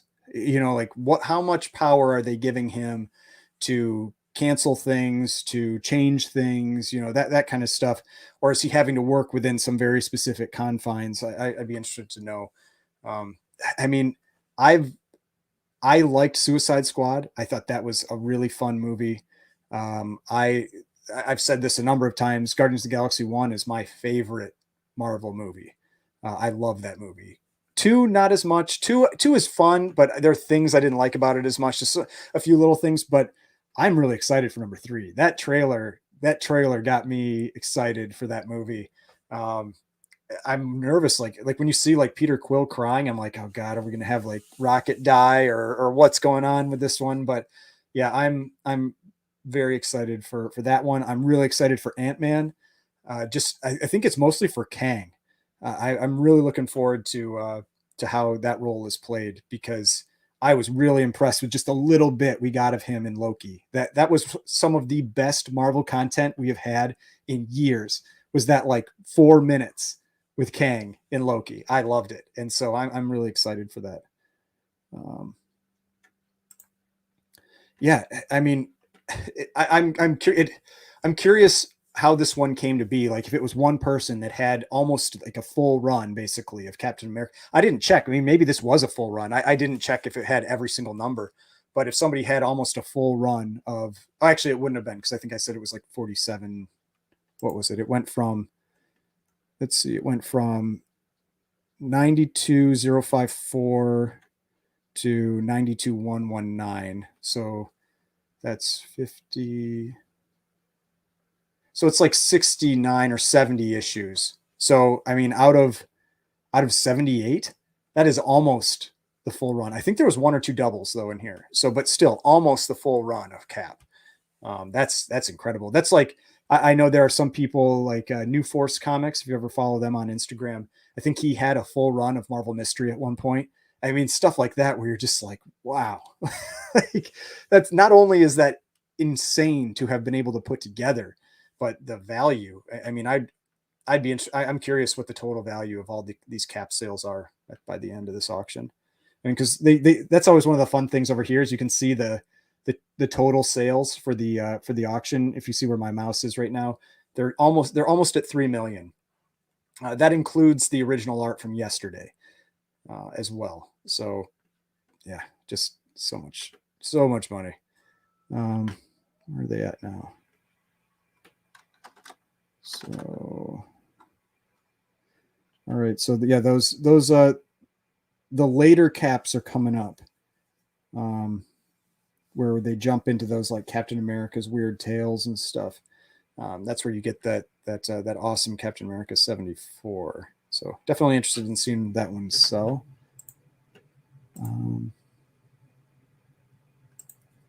I seem to be missing new comments. I don't know what that means. Maybe, I mean, if you scrolled up some, it probably stops feeding your comments in. That could be. Not sure what the question was. I saw a presser advertising exterior deep cleaning, color whitening, making yellow covers white again. The website said colors could fade in the process. Have you tried this? So I don't know specifically what that one's talking about, but there are some new treatments that where they like wash the cover. They use like deionized water and then some like this like really light like soap solution to basically like spray the cover, and they wash the cover. Then they use what's called a blue. It's a BLED or blue LED treatment with like hydrogen peroxide to whiten the cover, and they can also do it on the interior pages. I have generally been I've been nervous about it and slash hesitant slash not sure if I want to do it because it kind of feels like cheating. But I've also recently reached out to someone that does it to ask about it, because I had a few books came back recently. I've noticed CGC, if you watch my recent video, CGC has been just hammering tanning lately on grades. And one of the things that this does is it resolves tanning. And and like I don't know if the person's in the chat here, but like I've had on more than one occasion, I've had people reach out and ask about. They're like, "Oh, can I buy that book from you?" And their plan was to do that process with it. And I've had that happen on a few occasions, and I'm like, well, if that's going to happen to the book anyway, should I just do it myself? And so it's something that that has definitely been crossing my mind more lately. Yeah, the colors can fade if they do a bad job. Like if they keep it in the LED for too long, that kind of stuff, they can hurt it. But I really don't know a lot about the process. I've seen the results. Sometimes the whites look too white. That's part of the problem I've had with it. Is like I've seen one that was done. It was like with like an Avengers 4, and it's just like the white looked too white. Like it didn't look real. And so I think there are, you can go too far with it too. But CGC apparently can't identify it. And so I don't know. It's one of those things where I don't like to get into like conspiracy theories, but I almost feel like that CGC knows that these processes exist, because I'm sure they do. They're not stupid. And that if they have people that can now find a new reason to crack books out and resubmit for state, because this works for stain removal, removing foxing, lightening tanning. If you can say like, oh, now I can crack this book out to fix the stain. Now I can crack this book out to fix the tanning. It multiplies the number of books that can be resubmitted for grading. Now that is a conspiracy theory. I try not to do that, but that's kind of my little thought on that. First time live, just got into comic collecting this year and a massive fan of your channel. Yeah, appreciate it. Yeah, and it's much love from South Africa. I love hearing I've got people watching and listening from other countries. I always think that's super cool. Like there's some people I know that watch from Australia, which I get a big kick out of that. So yeah, thanks for checking out the channel. Let's see. All right, we're right about, I think it's the next book. So I'm gonna keep it on here for now because I want to see what this Captain America goes for, because based on recent sales, I was expecting it to go for around 19,000. It's sitting at like 8,500 right now. And so I don't know if it's going to get a big jump in the lives or what, because otherwise I will bid on this book. Because it is absurd that this book is sitting at 8,400 right now. It makes no sense to me. Yeah. And it didn't even get a jump in the live. It doesn't seem like, I mean, there's a little one, but still, it's at 12. Like, that is, man, I want to bid on that book. I don't have that much money though. All right, come on, work some bids out of the room so I don't feel so bad that I can't buy this. Now the one thing that hurts it a little bit, it's got this little chip on the corner. Since it's this like solid red cover, any of those types of flaws show up very easily, but still, this is a steal. 13,000. Man, oh God, this one hurts. This one hurts to not bid on, because a 5.0 is a tough grade. I mean, yeah, it's got this color rub up on the top too, which, maybe it takes away from the eye appeal a little bit, but still, I think the eye appeal is very nice on this copy.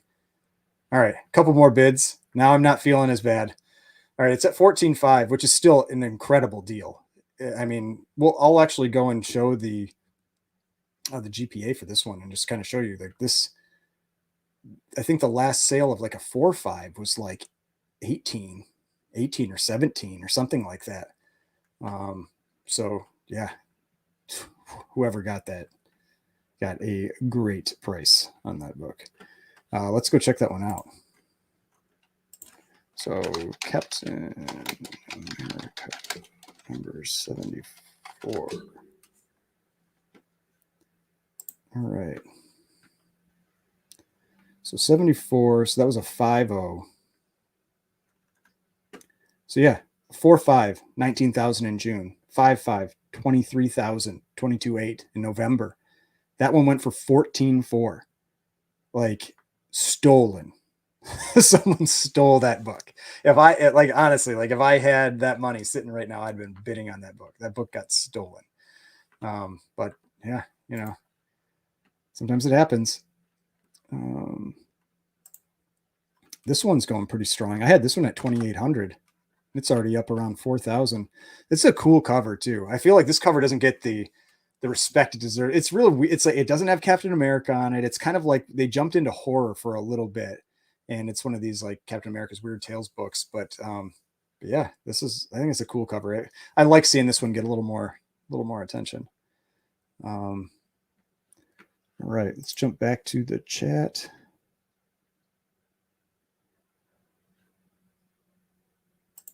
Have you noticed there are a good amount of Golden Age Disney books in very high grades, but very few are ever graded?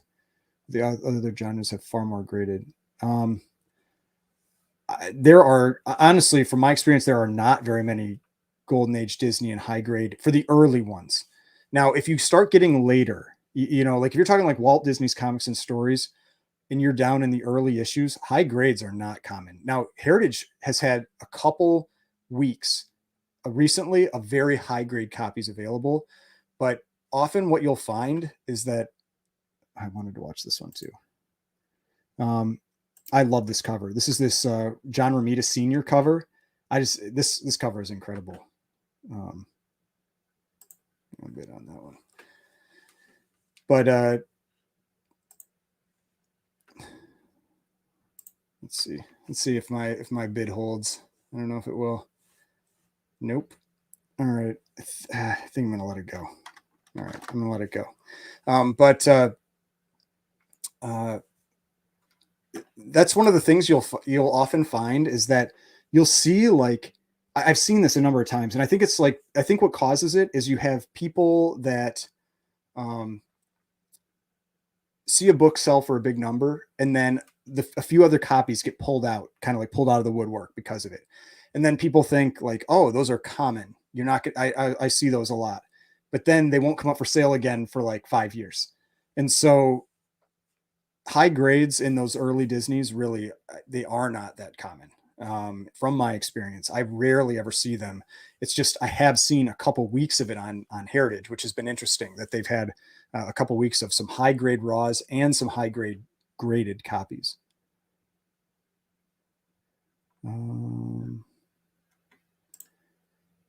So yeah, like Twana, like I was telling you, I think you made a good purchase on that ASM 41. I think that was a solid. Oh, and you haven't paid yet. Because I'm just seeing your comment. But yeah, no, I do think you made it. I think that was a very reasonable purchase. But like you said, like if your wife is going to have a problem with you having spent that much on that book, you may want to either think about just selling it, or if you want to keep good standing with Heritage, that's all up to you. Take the book if you've got the cash to pay for it, and then just sell it right away, or maybe sell some other things. And if you want to decide to, and this one's going pretty low too right now. We'll see this one, and maybe sell some other things and add that to your keeper list. That could be another way you could treat that, because a high grade Silver Age Spider-Man key like that is, you don't come across those very often. So yeah, I mean, that one sells a few times a year, but still, that's when you've got like Amazing Spider-Man 50 that sells every day. Coming across a high grade of a book like that. All right, this one's getting up to around where I thought it would. I had estimated it at 19,000, and we're sitting at 18,000 right now. So, but yeah, first Riddler, always I'm not as huge of a fan of this cover. I like his second appearance in 42. I think it's 142, a little bit more, but Um, I normally like the yellow covers, but that one just doesn't appeal to me quite as much. There's some other really cool books. There's just so many cool books in this auction.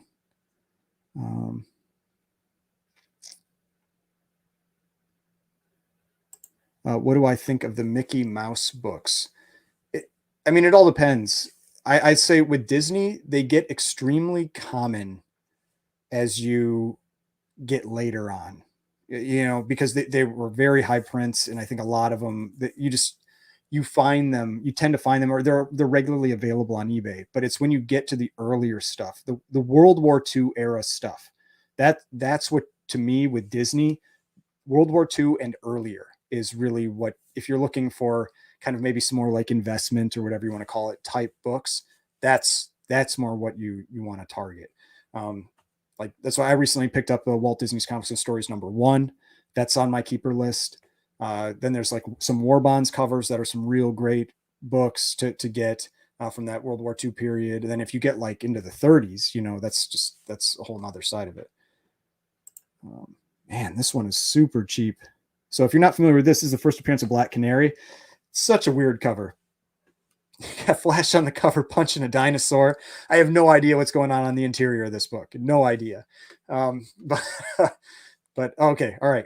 Now we're getting some real bids on this book. I had estimated this one at 12,000. Like it had stalled around like 8. I was wondering, I was like, man, is this book gonna, but yeah, now because this book is always strange. Like it feels like one that should sell for a little more than it does. But that was a solid sale. 13,200, solid sale for that book. There's another big one coming up next. This is going to be a big sale, I think. It's sitting at like 18,000, not this book, the one after this. It's this Headline Comics #8, which is this like kind of like vampire ghoul Hitler cover. And it's by far and away the book from this run. All the other books don't really compare to this one. Yeah, right here. So an 8.5 is insanity. I figured this one would go around 30.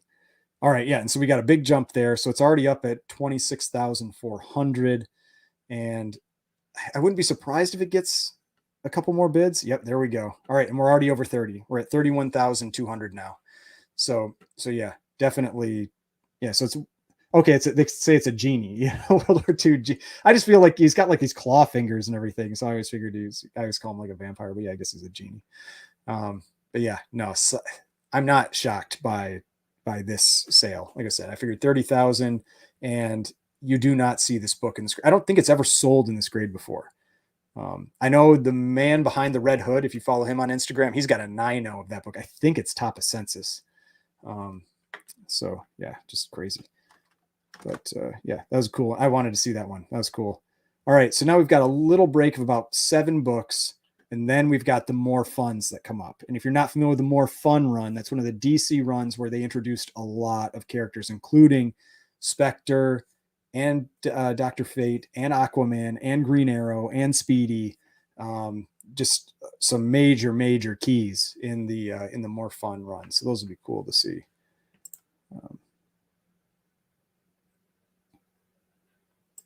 Yeah, so it seems like Maurice said the same thing that I was thinking. Like they may ban you from future auctions if you cancel your sale.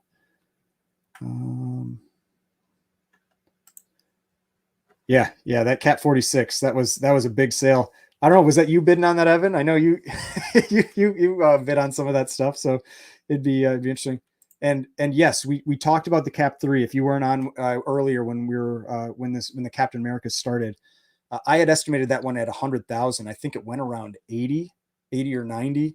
And so yes, I felt like that Cap 3 definitely went low. That is such an uncommon grade for that book, at the 8.0 that one was at. Oh, came in late. What was the eBay scam? All right. Well, I've got a little bit, so I'll revisit that. So basically, I had someone that bought a book, and then because I've had this happen a couple times. So basically, if you're familiar with CGC cases, you know that no CGC case is perfect. Every CGC case will have something, whether somewhere, whether it's a small scratch or small scuff,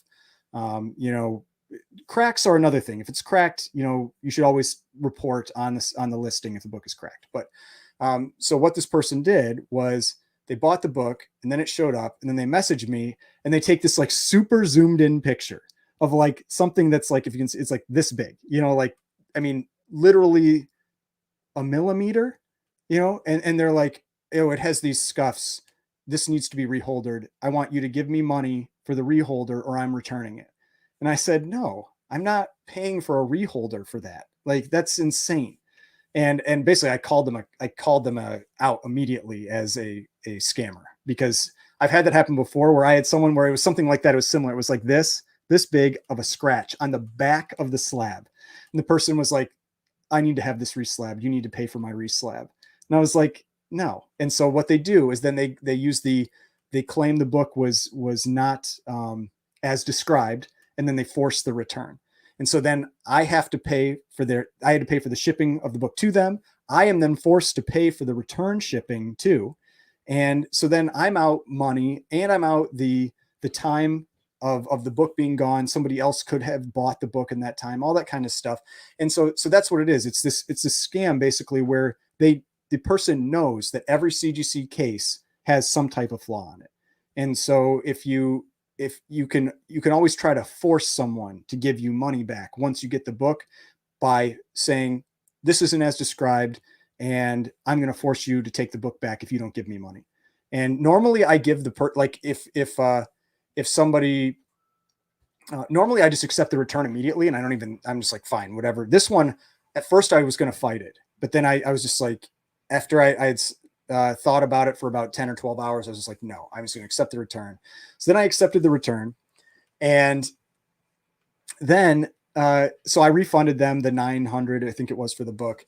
And I did not refund them for the shipping. I tried to see, I was like, I'm not going to refund them for the shipping. And so then literally like, within like 30 minutes or whatever, they file a claim with eBay saying, I needed to refund the shipping too. I called eBay and I was like, listen, like I have been selling with you guys for years. I've sold, like they've made tens of thousands of dollars in fees on me. I'm like, I am an expert on these cases. I know what I'm talking about. This is normal on these cases. And this person is using this as a scam to try to extort money out of me. They are lying about this book not being as described.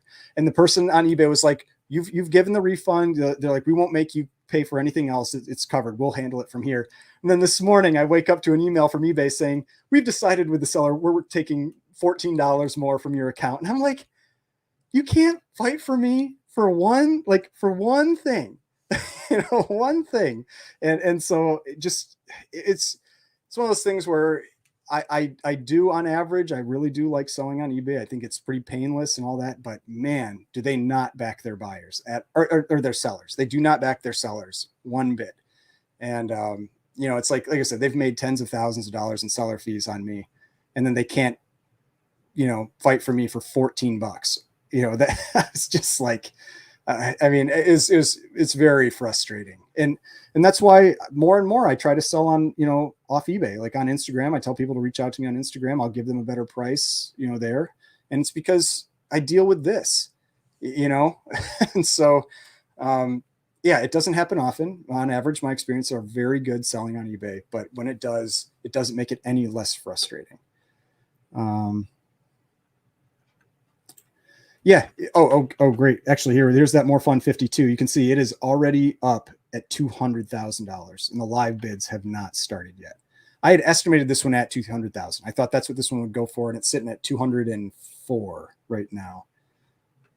All right. And it's already, man. Yeah. And if it gets one more, it'll be at 240, but it's at 228 right now. So this is definitely the biggest book of the auction. Now we're at 240. Okay. And you see this little bit here? That means that if one more person bids, this person won't bid back. All right. But they got another one. Man, 240, 264, 264,000. First appearance inspector. And he's on the cover, which is pretty cool. I mean, it's not my favorite cover, honestly. I don't really care for this art, but still, I get it. 1940, first appearance, character on the cover. Big DC character, especially from the Golden Age and into the Silver Age.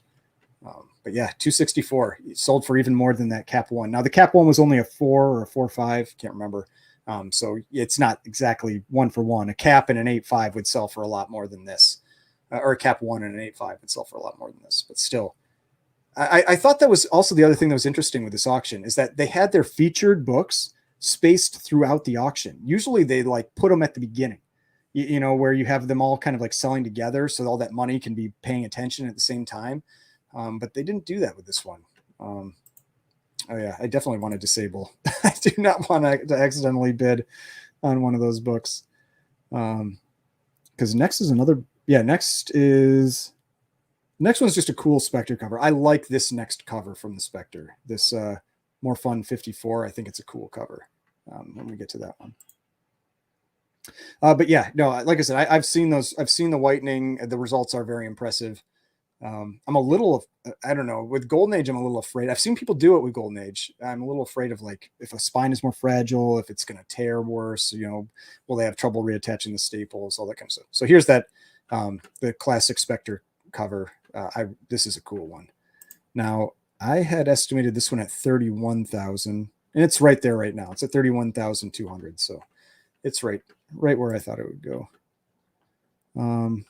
Does anyone know why Spectre comics are so much?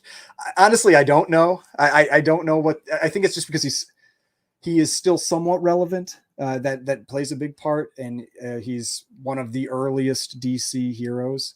But yeah, they sell for more than I would normally expect. I would think they would, but yeah, there is definitely a dedicated collector base for the Spectre. I think they've been talking about that they might use him. So this is that first Dr. Fate, but they might use him in the DC EU. I don't know, but this is that first Dr. Fate. This one's pretty low right now. I thought this one would go for 65,000. It's at 36. And usually when they're down this low, and the lives have already started, it's not going to get that number. So we'll see where that one ends up. Because then in a couple, then they've got a number of books from this run. And then we hit More Fun 73, which is the first Aquaman, first Speedy, and first Green Arrow. So that's a big one. But yeah, this one, we're going to have to go check out that GPA because this is low. 38,400. That's a great deal for someone. Yeah, let's go check that out. So we've got More Fun 54. All right. Come on. So what was that one? That one was More Fun 54 in an 8.0. Why did I have it priced so high? Maybe I was wrong. Did I grab the wrong book? Oh, it was 55.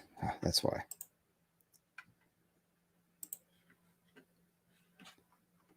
Make sure I was right here. Yeah, More Fun 55. That's why. So in an 8.0, yeah, so a 9.0 sold for 90,000 in September. And this is where it gets tough. You know, you're basing it off one sale. So you have a 9.0 at 90,000. Then you haven't had a sale other than this 1.0 for 8,500.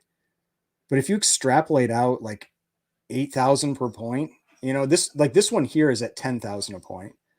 This is 8,000 a point for a more recent sale. So I figured somewhere in there, you know, 8,000 a point, give or take, would have been 60. I don't know, feels low, but again, there's so few sales points that you're making your best guess, you know, to try to get that. But all right, it's a few books now till the next one. Let's try to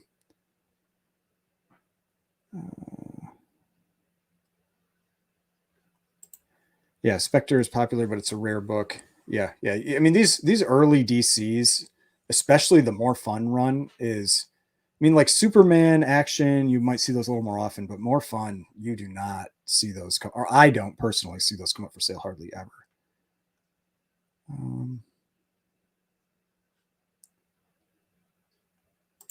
Had high internet bid on Cap 74 and fair warning popped up. Thought I was going to get it at 8,500. Talk about heart. No, you wouldn't have gotten it at 8,500 because I would have been bidding on it. I'll tell you that. So yeah, I wouldn't, because that would have been less than I paid for my 3.5. So I would have been buying that one. I have the first Uncle Scrooge, 6.0 rusted staples. Yeah. A lot of people, I think they overestimate how much rusted staples hurt books. You can get some pretty high grades with rusted staples, even if it's bled into the paper. I got a headline 8. Very interested to see what this 8.5 will go for. Yeah. No, I think that was a big sale for that book. Oh, and hey, Drew with Como Comics in the chat. Good to see you here. Yeah, I'm like 15 minutes behind on chat, so I'm trying to play some catch up. Yeah, Drew agreed on Disney usually bulk out anything over issue 100. Yep. Yeah. So this is like once you get above 100, even once you get into kind of like the 70s, 80s, 90s, they you're outside World War II, and they're just, it's a lot of the same cover content. And so, but you get some of those earlier ones, or you get the the ones when you have like the Carl Barks stories in there for Donald Duck, that kind of stuff. You can get some there's more demand really for them. Let's see. Well, so what I started doing immediately after this one, it's one of those things where you kind of wish you didn't have to do this, but now I've put a note on the bottom of all my future listings where it's like, all CGC slabs have minor, scratches, scuffs, this on the inside and outside of the case. Returns will not be accepted, because then that person would not have been able to use that excuse. They'd probably find some other thing to, do, or maybe they'd scratch the case or some garbage like that. But yeah, that was the issue that I had.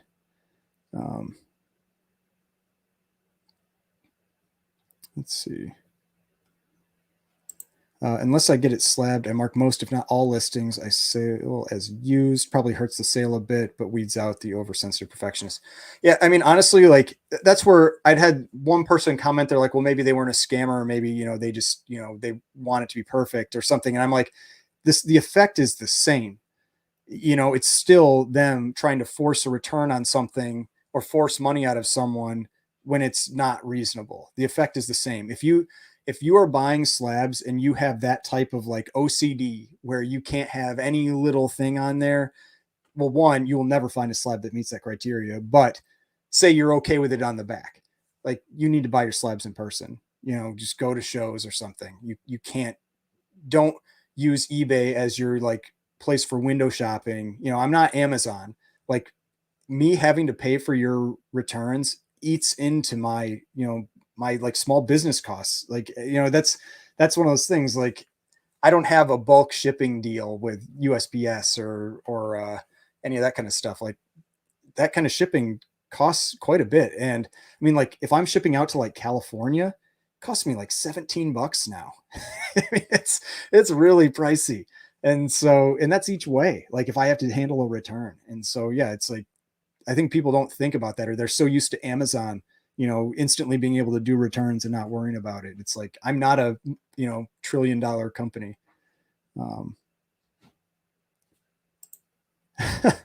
I haven't accidentally bid on anything before, so I'm not too concerned. I have had it happen before where, and this is something you got to be cautious with. And this is why I don't wait for the countdown anymore.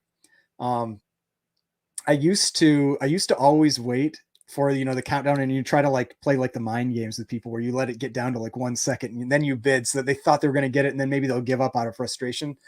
Cause that's the part of the fun with the auctions, like it's like you're in competition with people. That's why I love these live auctions. I feel like it's like I'm in competition. But I'd had it on a number of times where, at the exact same time, someone else was doing the same thing, and they bid like a fraction of a second before me. So as I clicked, the price went up, and then I was the next price up click. And then I'm just like, oh crap, I don't want to win it at this price. Hopefully someone bids and outbids me. Most times someone has outbid me, but there have been times where I've ended up having to take it, and I'm just like, and I pay for it, take the book, I deal with it. But yeah, that's happened to me a couple times. That's why I don't do that anymore. That's always nerve wracking when that happens. Um,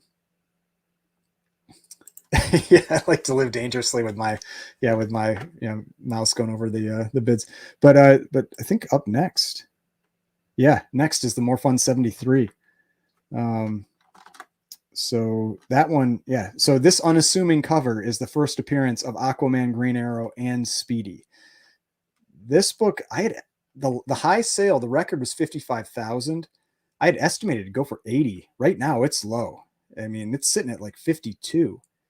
So all right, we're getting a few bids, but I mean, we're not seeing like a bunch of bidding going back and forth here. I think someone's going to get this for a pretty good price, unless we see a bunch more come in. We're at 60 now, but yeah, I mean that's a record technically, but records are all relative when you're talking golden age, when a book hasn't sold for a few years, that kind of thing. All right, now we're at 78 now. All right, so I had estimated 80. We're within 2,000 of that. That's like 2.5%. Oh, now we're at 84. All right, now it's a big sale. 90,000. All right, this is a big one now.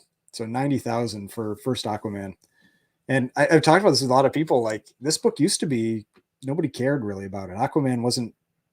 It's kind of like just not a real popular character. That's definitely something that's changed more over the last 5 to 10 years. And this book has gotten much more expensive. But yeah, then I think the next one up is the second appearance. Yep. Yeah, second appearance, but this is a restored copy. Let's see what's going on. Right edge is trimmed. All right, so you're not undoing that restoration, but 7.5 still is, I mean, with just the right edge trimmed, I mean, like, how bad could that edge have been? It's always one of those things that's so frustrating. Like, how bad really could that edge have been? Like, would the book have been like a 6.0, and a 6.0 for this would be, I don't know, maybe 10 or 12,000, and now instead it's 7.5 getting $2,500. I mean, this so frustrating. Then pretty soon in a few, we've got the first Superboy, which is also, like, a lot of these golden age covers, because they don't put their first appearance on the cover, they're very unassuming covers. Unless you know that that's what the book is, you will not catch that first appearance. Yeah, that's cool. So just sent a Walt Disney's Comics and Stories number 140, first Gyro Gear Loose. Yeah, no, there are definitely keys hidden in there. There's like the first Beagle Boys, there's first Uncle Scrooge. There are some books that are exceptions.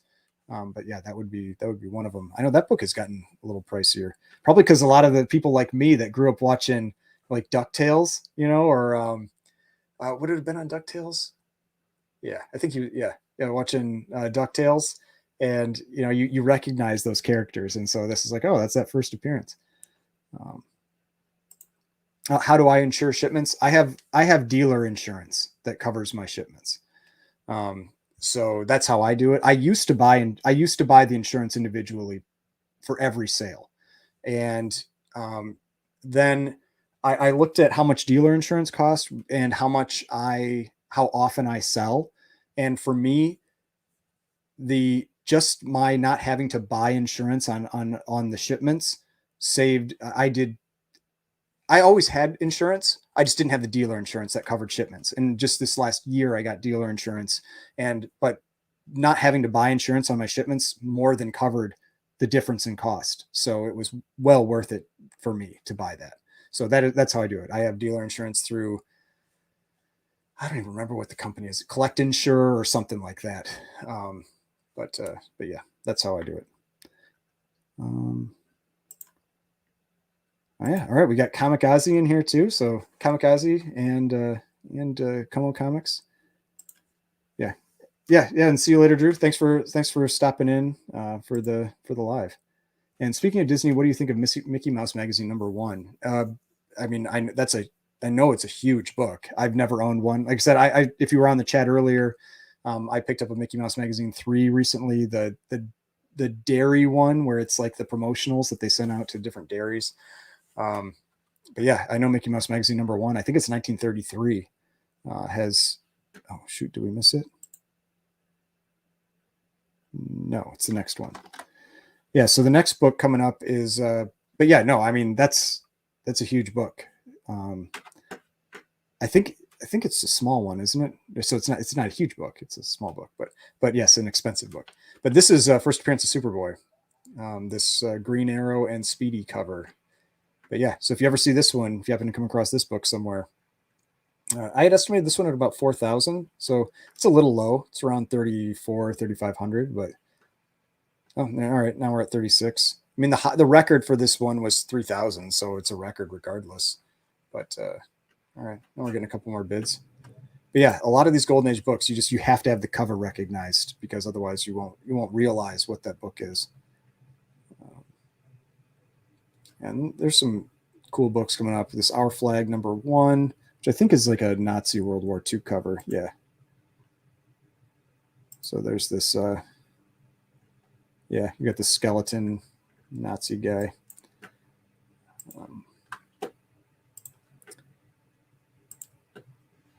But yeah, let's see. All right. Let's see if there's any more coming up soon. And otherwise, I'll keep the chat going. If anybody's got questions, I've finally caught up to the chat. So if there are any more questions, let me know. Maybe I'll go until the sensation #1 comes up, because there's a 5.5. I think it's a 5.5. Yeah, 5.5 sensation comics #1, and it is sitting really low right now. It's sitting at about 26,000. Yeah, 26,400. The record is 45,000. And I figured this one would go for about 55,000. So that's in about 5 or 6 books. So, we've got 67 people in the chat. If we've got some people that have questions, let me know. So I'll answer those while we're waiting for the Sensation Comics to come up.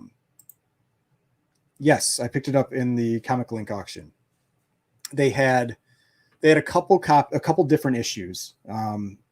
I felt like I got the one that I got a steal on. So I wasn't even planning on bidding on it. I was just watching the auction, like I was just scanning through the books that were about to come up. And I was like, that seems way too low for that book. And I did a quick check on GPA, and I was like, yeah, that is way too low for that book. So I ended up picking it up. This is a cool one. This is this Pep Comics #1. It's a early robot cover, 1940. What did I have that one at? That's really cheap. I had this one going 5,500.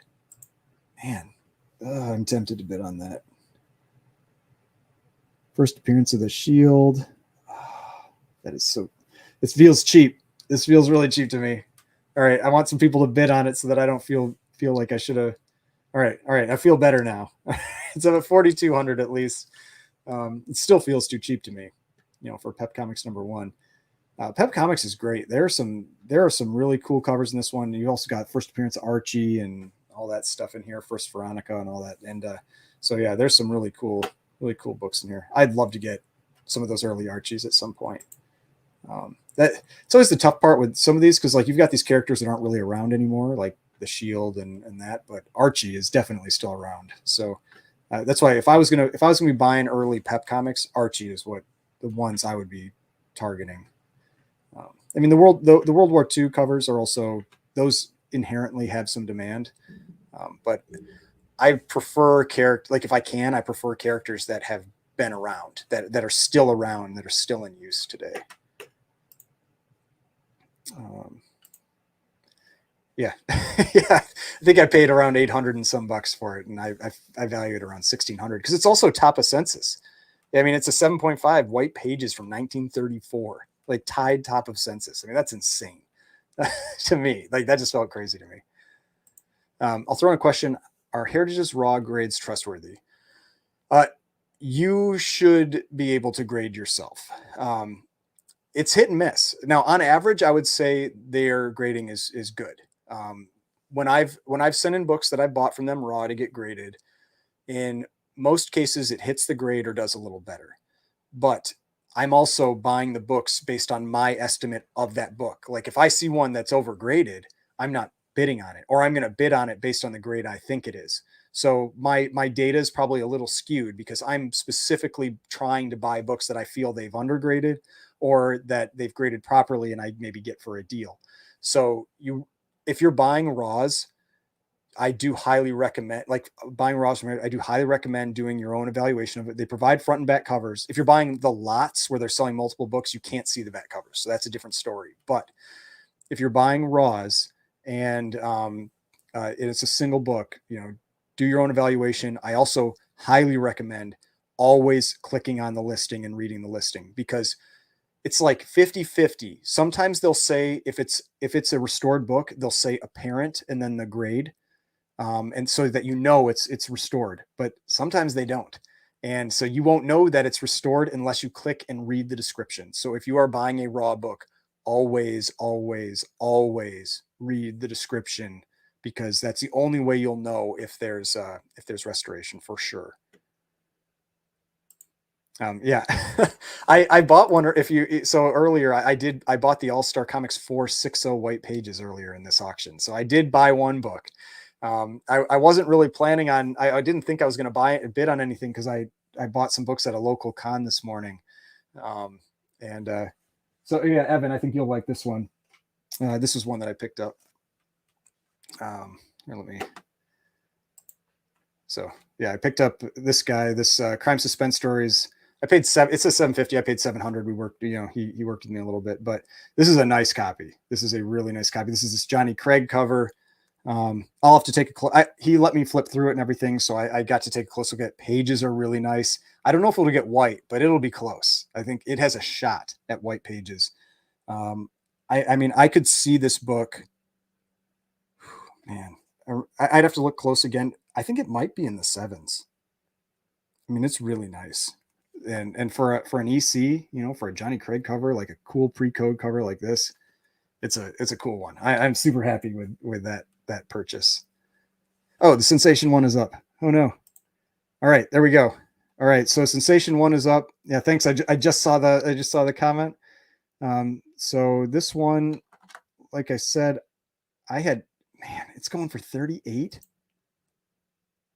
No one else is going to bid on this thing. Oh my gosh, this is when I wish I had more money, because I would be bidding on this book. Like 40,000 is still a steal for this book in a 5.5. First Wonder Woman cover, first self-titled, or not self-titled series, but first standalone series. Man, second appearance overall. Wow. Yeah, 40,000 seems like a total steal for this book. There we go. But yeah, 40,000. I mean, let's take a look at that. Like, that's, man, someone, I don't know if somebody in the chat won that. Congratulations, because wow, that was because let's see, that was a 5.5. That was a nice looking copy. So a 5.5. Last sale in 2020 was 45,000. 6.0 sold this year for 86. A 4.5 sold for 43. And that one sold for 40. Like, oh man. Yeah, one of those times where you just wish you had, unlimited funds so you could just, buy some of this stuff. But yeah, I think somebody, there's like a bank robbery there. Somebody just, I wouldn't be happy if I was the seller. I'll tell you that right now. That was, yikes. Yeah, congratulations to the buyer. Wow. Let's see here. Okay, so you're talking about the 35 Mickey Mouse. So that's after. So they had 3 different runs basically. They had the dairy ones, they had the other ones, and then they had when it started again. I think that one's still I think that's when they're full colored. I would love to own this book, this USA Comics 7, but it was already really high. I figured it would go for 5,000, and it's already at 7,800. And it's a brittle page. Like, that's why I thought maybe I could get this one at a deal. Cause like I said earlier, a lot of times brittle page books on Heritage sell for cheap. But this one is not. 8,400. This is a monster sale for this book. Yeah, that was a big sale. 8,400 for a 1.5 brittle pages. But that's what I say. Like, brittle, like, it's a lot. I think it's in a lot of people's heads. Like, they see brittle pages and they think that, but the reality is, especially with the golden age, like you can't be picky. You know, like how often are you going to see that book come up and available for sale? And so, but still, that was a big record for that book. Yeah. So let's Mickey Mouse.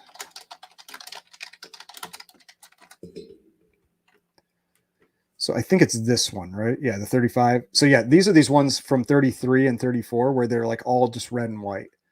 So the one that I picked up was this. I think it was this one. I think I bought this one. Yeah, because I think it has 1934. Yeah. I don't think mine was Chestnut Farms. I think mine might have been a different dairy, but still, it's the same cover. They're just for these dairy farms. But yeah, that was the one I ended up buying from 1934. And then, yeah, this is the full color one. Yeah, no, I mean, I think that's an awesome book.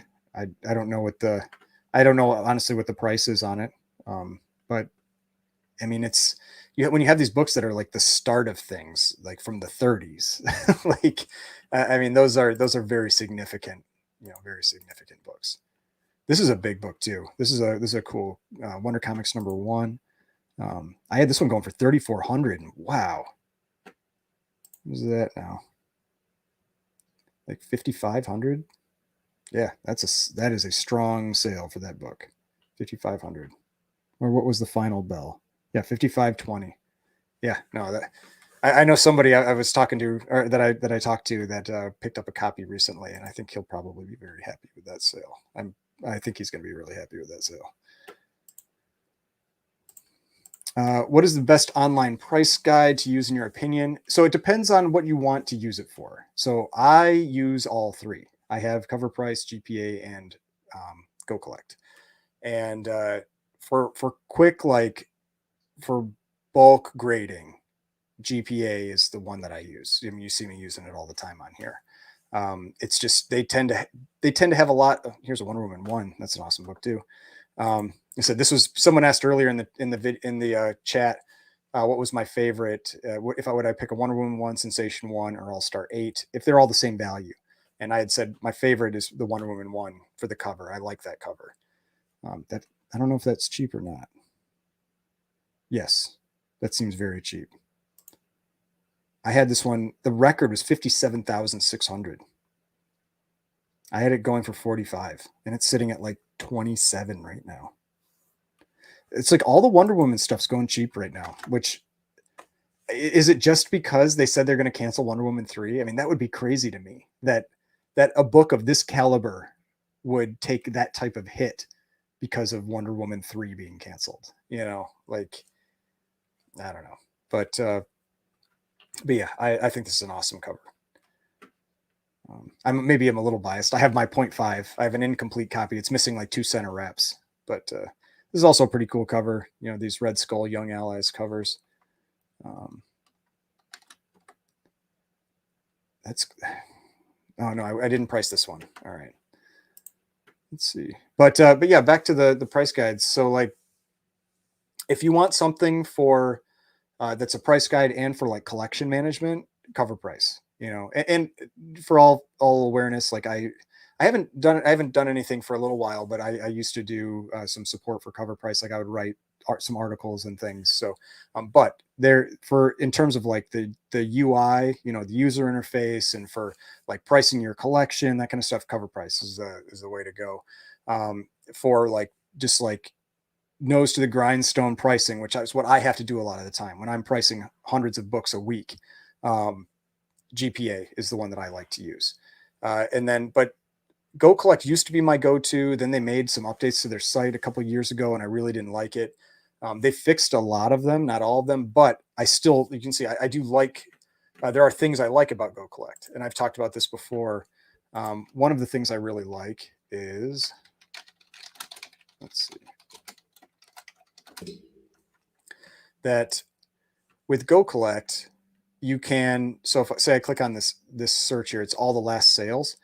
I get pictures of everything that sold, which is really, really nice. When, like if say there was a book that sold really low and you're wondering like, well, maybe was there some like awful flaw to it? Like this This is a 1.0 CBCS that's missing a huge chunk of the cover. This would never get a 1.0 on CGC.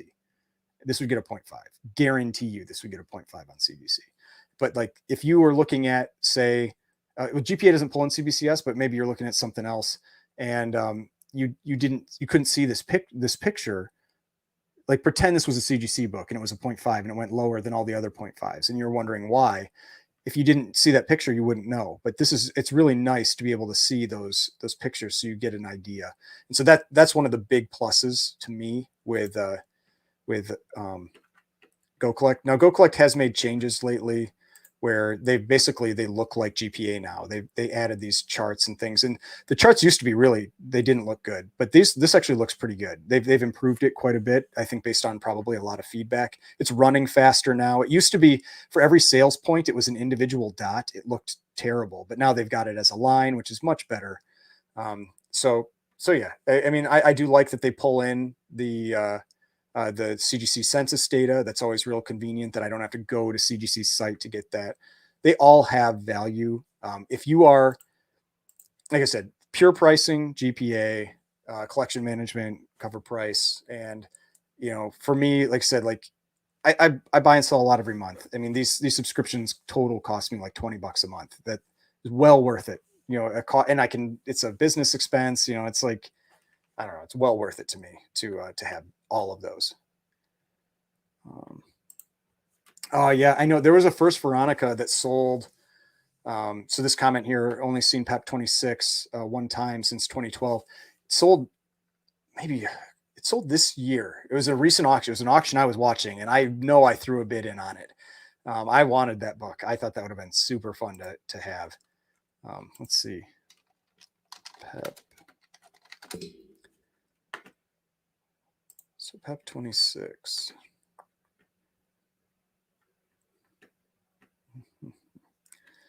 Yeah, it was probably this 1.0. I don't know I don't think that was it. Where did I see it? Maybe it was this. I don't know. That's not the type of book I bid on. That's not my price range. But yeah. Yeah, first appearance of Veronica Lodge. Victory Bell cover. Or Liberty Bell cover. Yeah. Yeah, I mean, yeah, it's unfortunate she's not on the cover, but still, I like those Archie keys that are in PEP Comics. I like the Archie art. I like the innuendo covers. That kind of stuff is always really appealing to me. Let's see. Dan T, greetings from Copenhagen, Denmark. Yep, thanks for joining. Like I said this earlier, I love seeing people in here from other countries. I always get a big kick out of that. Any idea why Comic Link doesn't participate in the price analysis guides? So Dave with Comic Book Investments did a video kind of covering that recently. It was about that Amazing Fantasy 1555, and he said the reason that they don't get pulled in to GPA is because they don't provide the CGC serial number. So if you go to GPA and you look at all these sales, you can see the serial numbers every time. Well, let's go to something that sells more.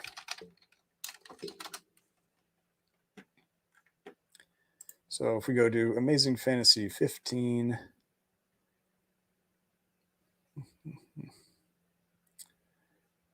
come on. All right, Amazing Fantasy 15 and a 6.0, but let's just look at this one. You can see how they have these serial numbers next to them. Apparently, from what I understand from what he said, Comic Link does not provide those serial numbers. And I think it's because he said for his site, because what does he sell under? Collector's Comics, he's going to, I guess, start sending his data to GPA. And I guess that's where he probably learned that he needed to provide that piece of information. I guess Comic Link won't. And so I think that's the main reason. I don't understand why Comic Link delete their sales data almost immediately after the auction. It's like within a week, you can't get it anymore, with a few exceptions. And I don't understand why. You would think like if they have big sales, you'd want to advertise that. It's like me going in and showing these sales and clicking over to Heritage. Like it's free advertising for them, and they get none of that. on this. Oh, here's the Amazing Fantasy 15 5-0. I had this going for 50,000, but I would not be surprised if it goes lower based on what's been going on. But they're cutting over to a new. So you see how she just left. So we've got a new auctioneer. So all right. So we've got this is Heritage Comic Grader on Instagram. So if you should follow him on Instagram. He always posts cool stuff. But we'll see what this one ends up going for, because a lot of these. So this is getting this is like mid grade AF15. So the lower grades, like 1.0s to 3 or 4.0s, have been going around 8,000 a point recently. That's why I could see this one getting more like 9 or 10,000 a point. But right now it's at 40 grand, which is 8,000 a point. All right, a little over. But this one had peaked at 100,000. This one had a high sale of 100,000. I would assume that was earlier this year. It's sitting at about 45 right now. Let's see if it hits 50. It's getting close, If it gets to like 48, that's close enough, I guess. But yeah, this is one that, like I've said, like if you're looking for an AF15, it's a good time to be watching, because there's still enough that are coming up for sale that you have an opportunity to get one. Because eventually, I keep saying this, and it hasn't happened yet. I figured they'll dry up. It's like where people just get tired of seeing these lower and lower sales, and they're like, I'll just hold on to mine. And then that's when you'll have prices start to come back up again, because there won't be as many available. But like that Comic Link auction had like 5 of them. This weekly Heritage auction actually doesn't have any, but there's one here. And so you still had one on Heritage this week. So it looks like it's probably going to go up 48, which is still, I mean, like I said, I had it at 50. So that's 48,000. Let's see. Do I have A15 open? Yeah. So that was a 5-0. Went for 48,000. September was selling for 57.5. And you can see like where we are now. Like, look at this is how I've been looking at this. So you've got this general trend line, and you get bumps, and then it comes back to the trend line. It did it back here in 2017, had a big bump and came back to the trend line. Here's the comic boom, big bump. It's coming back to that trend line. And so that low sale of 49.2 is just around where that trend line is. This one sold for 48. And so that feels like about where this book should be selling, based on history. It really, obviously it sucks for the person that paid 60 or 70 or 100. But if you stretch that out long term, this book tends to continuously go up. And so you'll eventually get there. It might be 4, 5, 6 years down the road before you get back up to that mark that whoever paid that 100 gets their money back. But I think it'll get there eventually.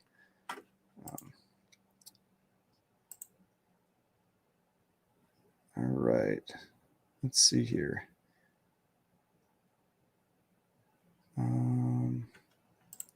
Yeah, I hate eBay. I've talked with them 4 times. 3 of those times I was given the wrong information. Yeah, they're do not count on their customer support. eBay's customer support is not great. They're nice. They're always really nice, but I think their goal is just like get you off the phone. And that's basically what I experienced, where when I called them about that problem I had with that buyer, and they told me, oh yeah, don't worry, we're taking care of it now. You won't have to pay anything else. And then they still they did it to get me off the phone. Let's see. Been to a lot of shows, seen plenty of Action 1s and Tech 27s, pre-code after 15 years. I've never seen a PEP 22 in person. Is the PEP 22 the Archie one? The big, like the Hitler boot? Yeah, that's where a lot of times, like, it's my memory for comics, it's a mix of issue numbers and covers, and so sometimes it's like I just know the cover, sometimes I know the issue number. But yeah, if you're not familiar, this is the first appearance of Archie, Betty, and Jughead. But yeah, this is what I always remember for it. I never really remember the issue number. I always remember it's the big boot with the swastika and the rising sun on the bottom of it, and the shield. I think that's Black Hood. I think that's who that is back there. I don't remember, or the Hood or something like that. But yeah, no, I've only seen this one come up in auctions a couple times, but I mean, I can't say I've seen Action 1s or Tech 27s come up in auctions very often either. I mean, yeah, I mean, look at the census on this book, 19 universal copies. I think there's like 100 Action Ones or close to it. But yeah, 19 universals. Let's see. I mean, that's that's nothing. Like you think about that, that's across everywhere. You know, it's like the whole planet, and you have 19. Okay, so it's 43 universals. So double for Action One, and then what's Tech 27? 36. So Action One has the most. Then we've got Detective Comics, and then the PEP 22. Yeah. Yeah, now we're into the Silver Age. There's a bunch of like really high grade Spider-Mans and that kind of stuff. I'm gonna disable my bids again. Yeah, that's where you have to count on the fact that they've looked at it. Now, I have returned books to Heritage before, so and they don't, there's no problem doing that. So like I bought, if I did a video about it, I don't know, maybe like 4 or 5 months ago, I bought what was it? It was like an early Submariner, I think, or like some Golden Age Submariner comics, something like that. And I got it, and it had tear seals, and those weren't reported. And so I contacted them. I said, "Hey, there's tear seals on this. I either want some money off of it, or I want to return it because it was sold as unrestored." And they said, "Yep, send it back," and they refunded my money. And so that's where, but they do have a time limit on returns with Heritage. It's pretty quick. It's like within 7 days of you receiving the book, because they want it back to auction it again. And so if you're buying raws from Heritage, I highly recommend opening it immediately. Like when I do like my unboxing videos and stuff, if I have a raw in there, I don't wait, because I need to check it in case, because I have such a limited window for a return.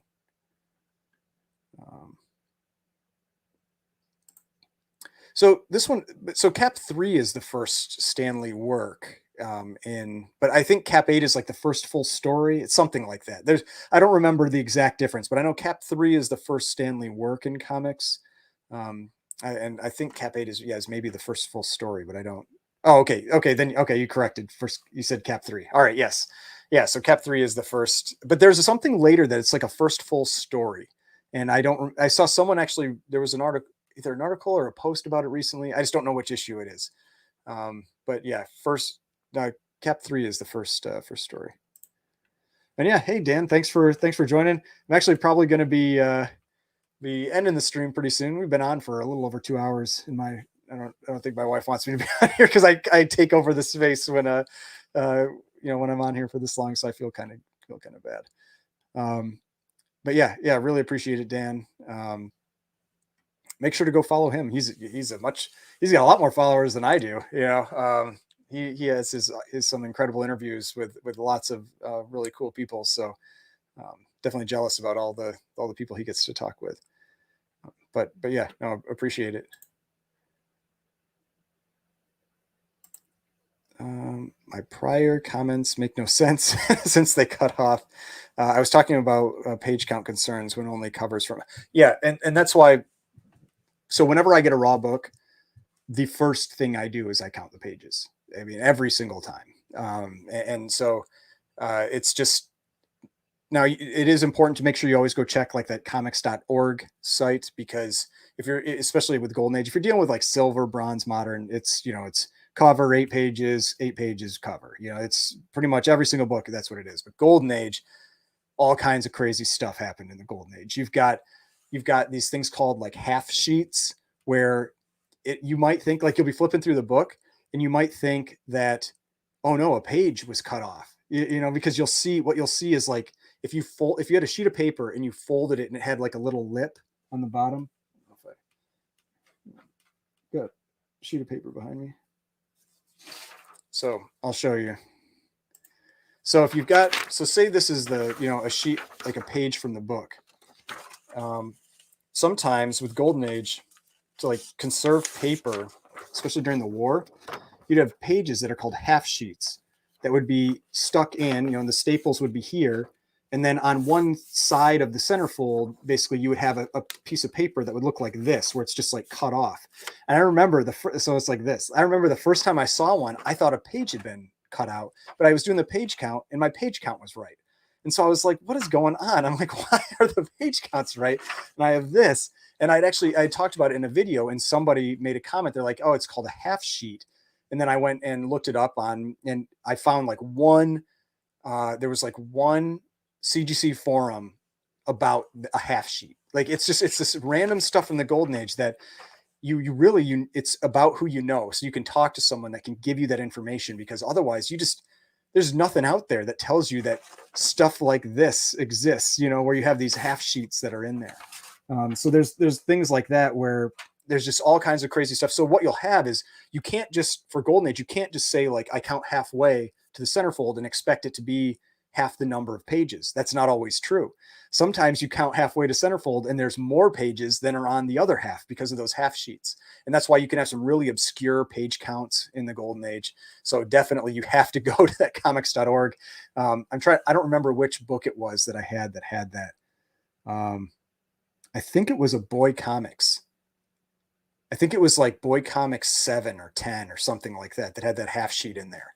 And I got it graded and it came back fine, and so like it was definitely what it was. But yeah, that's these little quirks, with the golden age, that if you don't, have someone to reach out to or someone to talk to, then yeah, it can be tough. And that's where Instagram has been great for me. I found a lot of people on there that have been really helpful. I mean, like Jeff, Golden Age Guru. Like I mean, I had questions on a centerfold that I had that had been that was detached, and I was looking for some advice on how I could really make sure I knew that it was the correct centerfold.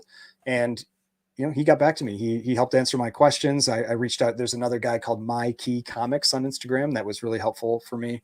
There are a lot of experts out there that, sometimes you need these people to teach you when you're first getting into certain aspects of this hobby, because there's some obscure stuff that that if you don't know that's what's done, then you don't really, you don't know what to look for. And then you're just trying to randomly search for stuff on the internet. And not everybody makes web pages about all this stuff. So, but yeah, no, it's been 2.5 hours. We're into the Silver Age stuff now. If you're interested in Spider-Man or some of these other Silver Age books, there's some great books coming up. Make sure to stay on, or not here, but check out Heritage, and you can always bid on that stuff. I'm not sponsored by them or anything. I just like watching their auctions. I think that they're good for like sharing, because they're very visual compared to a lot of the other auction sites. So yeah, thanks everybody for joining in this chat. It's been a lot of fun. I try to do one of these once a month. Hope everybody has, Merry Christmas, Happy Holidays, all that kind of stuff. I probably won't do another one before the new year. But yeah, thanks everyone, and see you on the next one.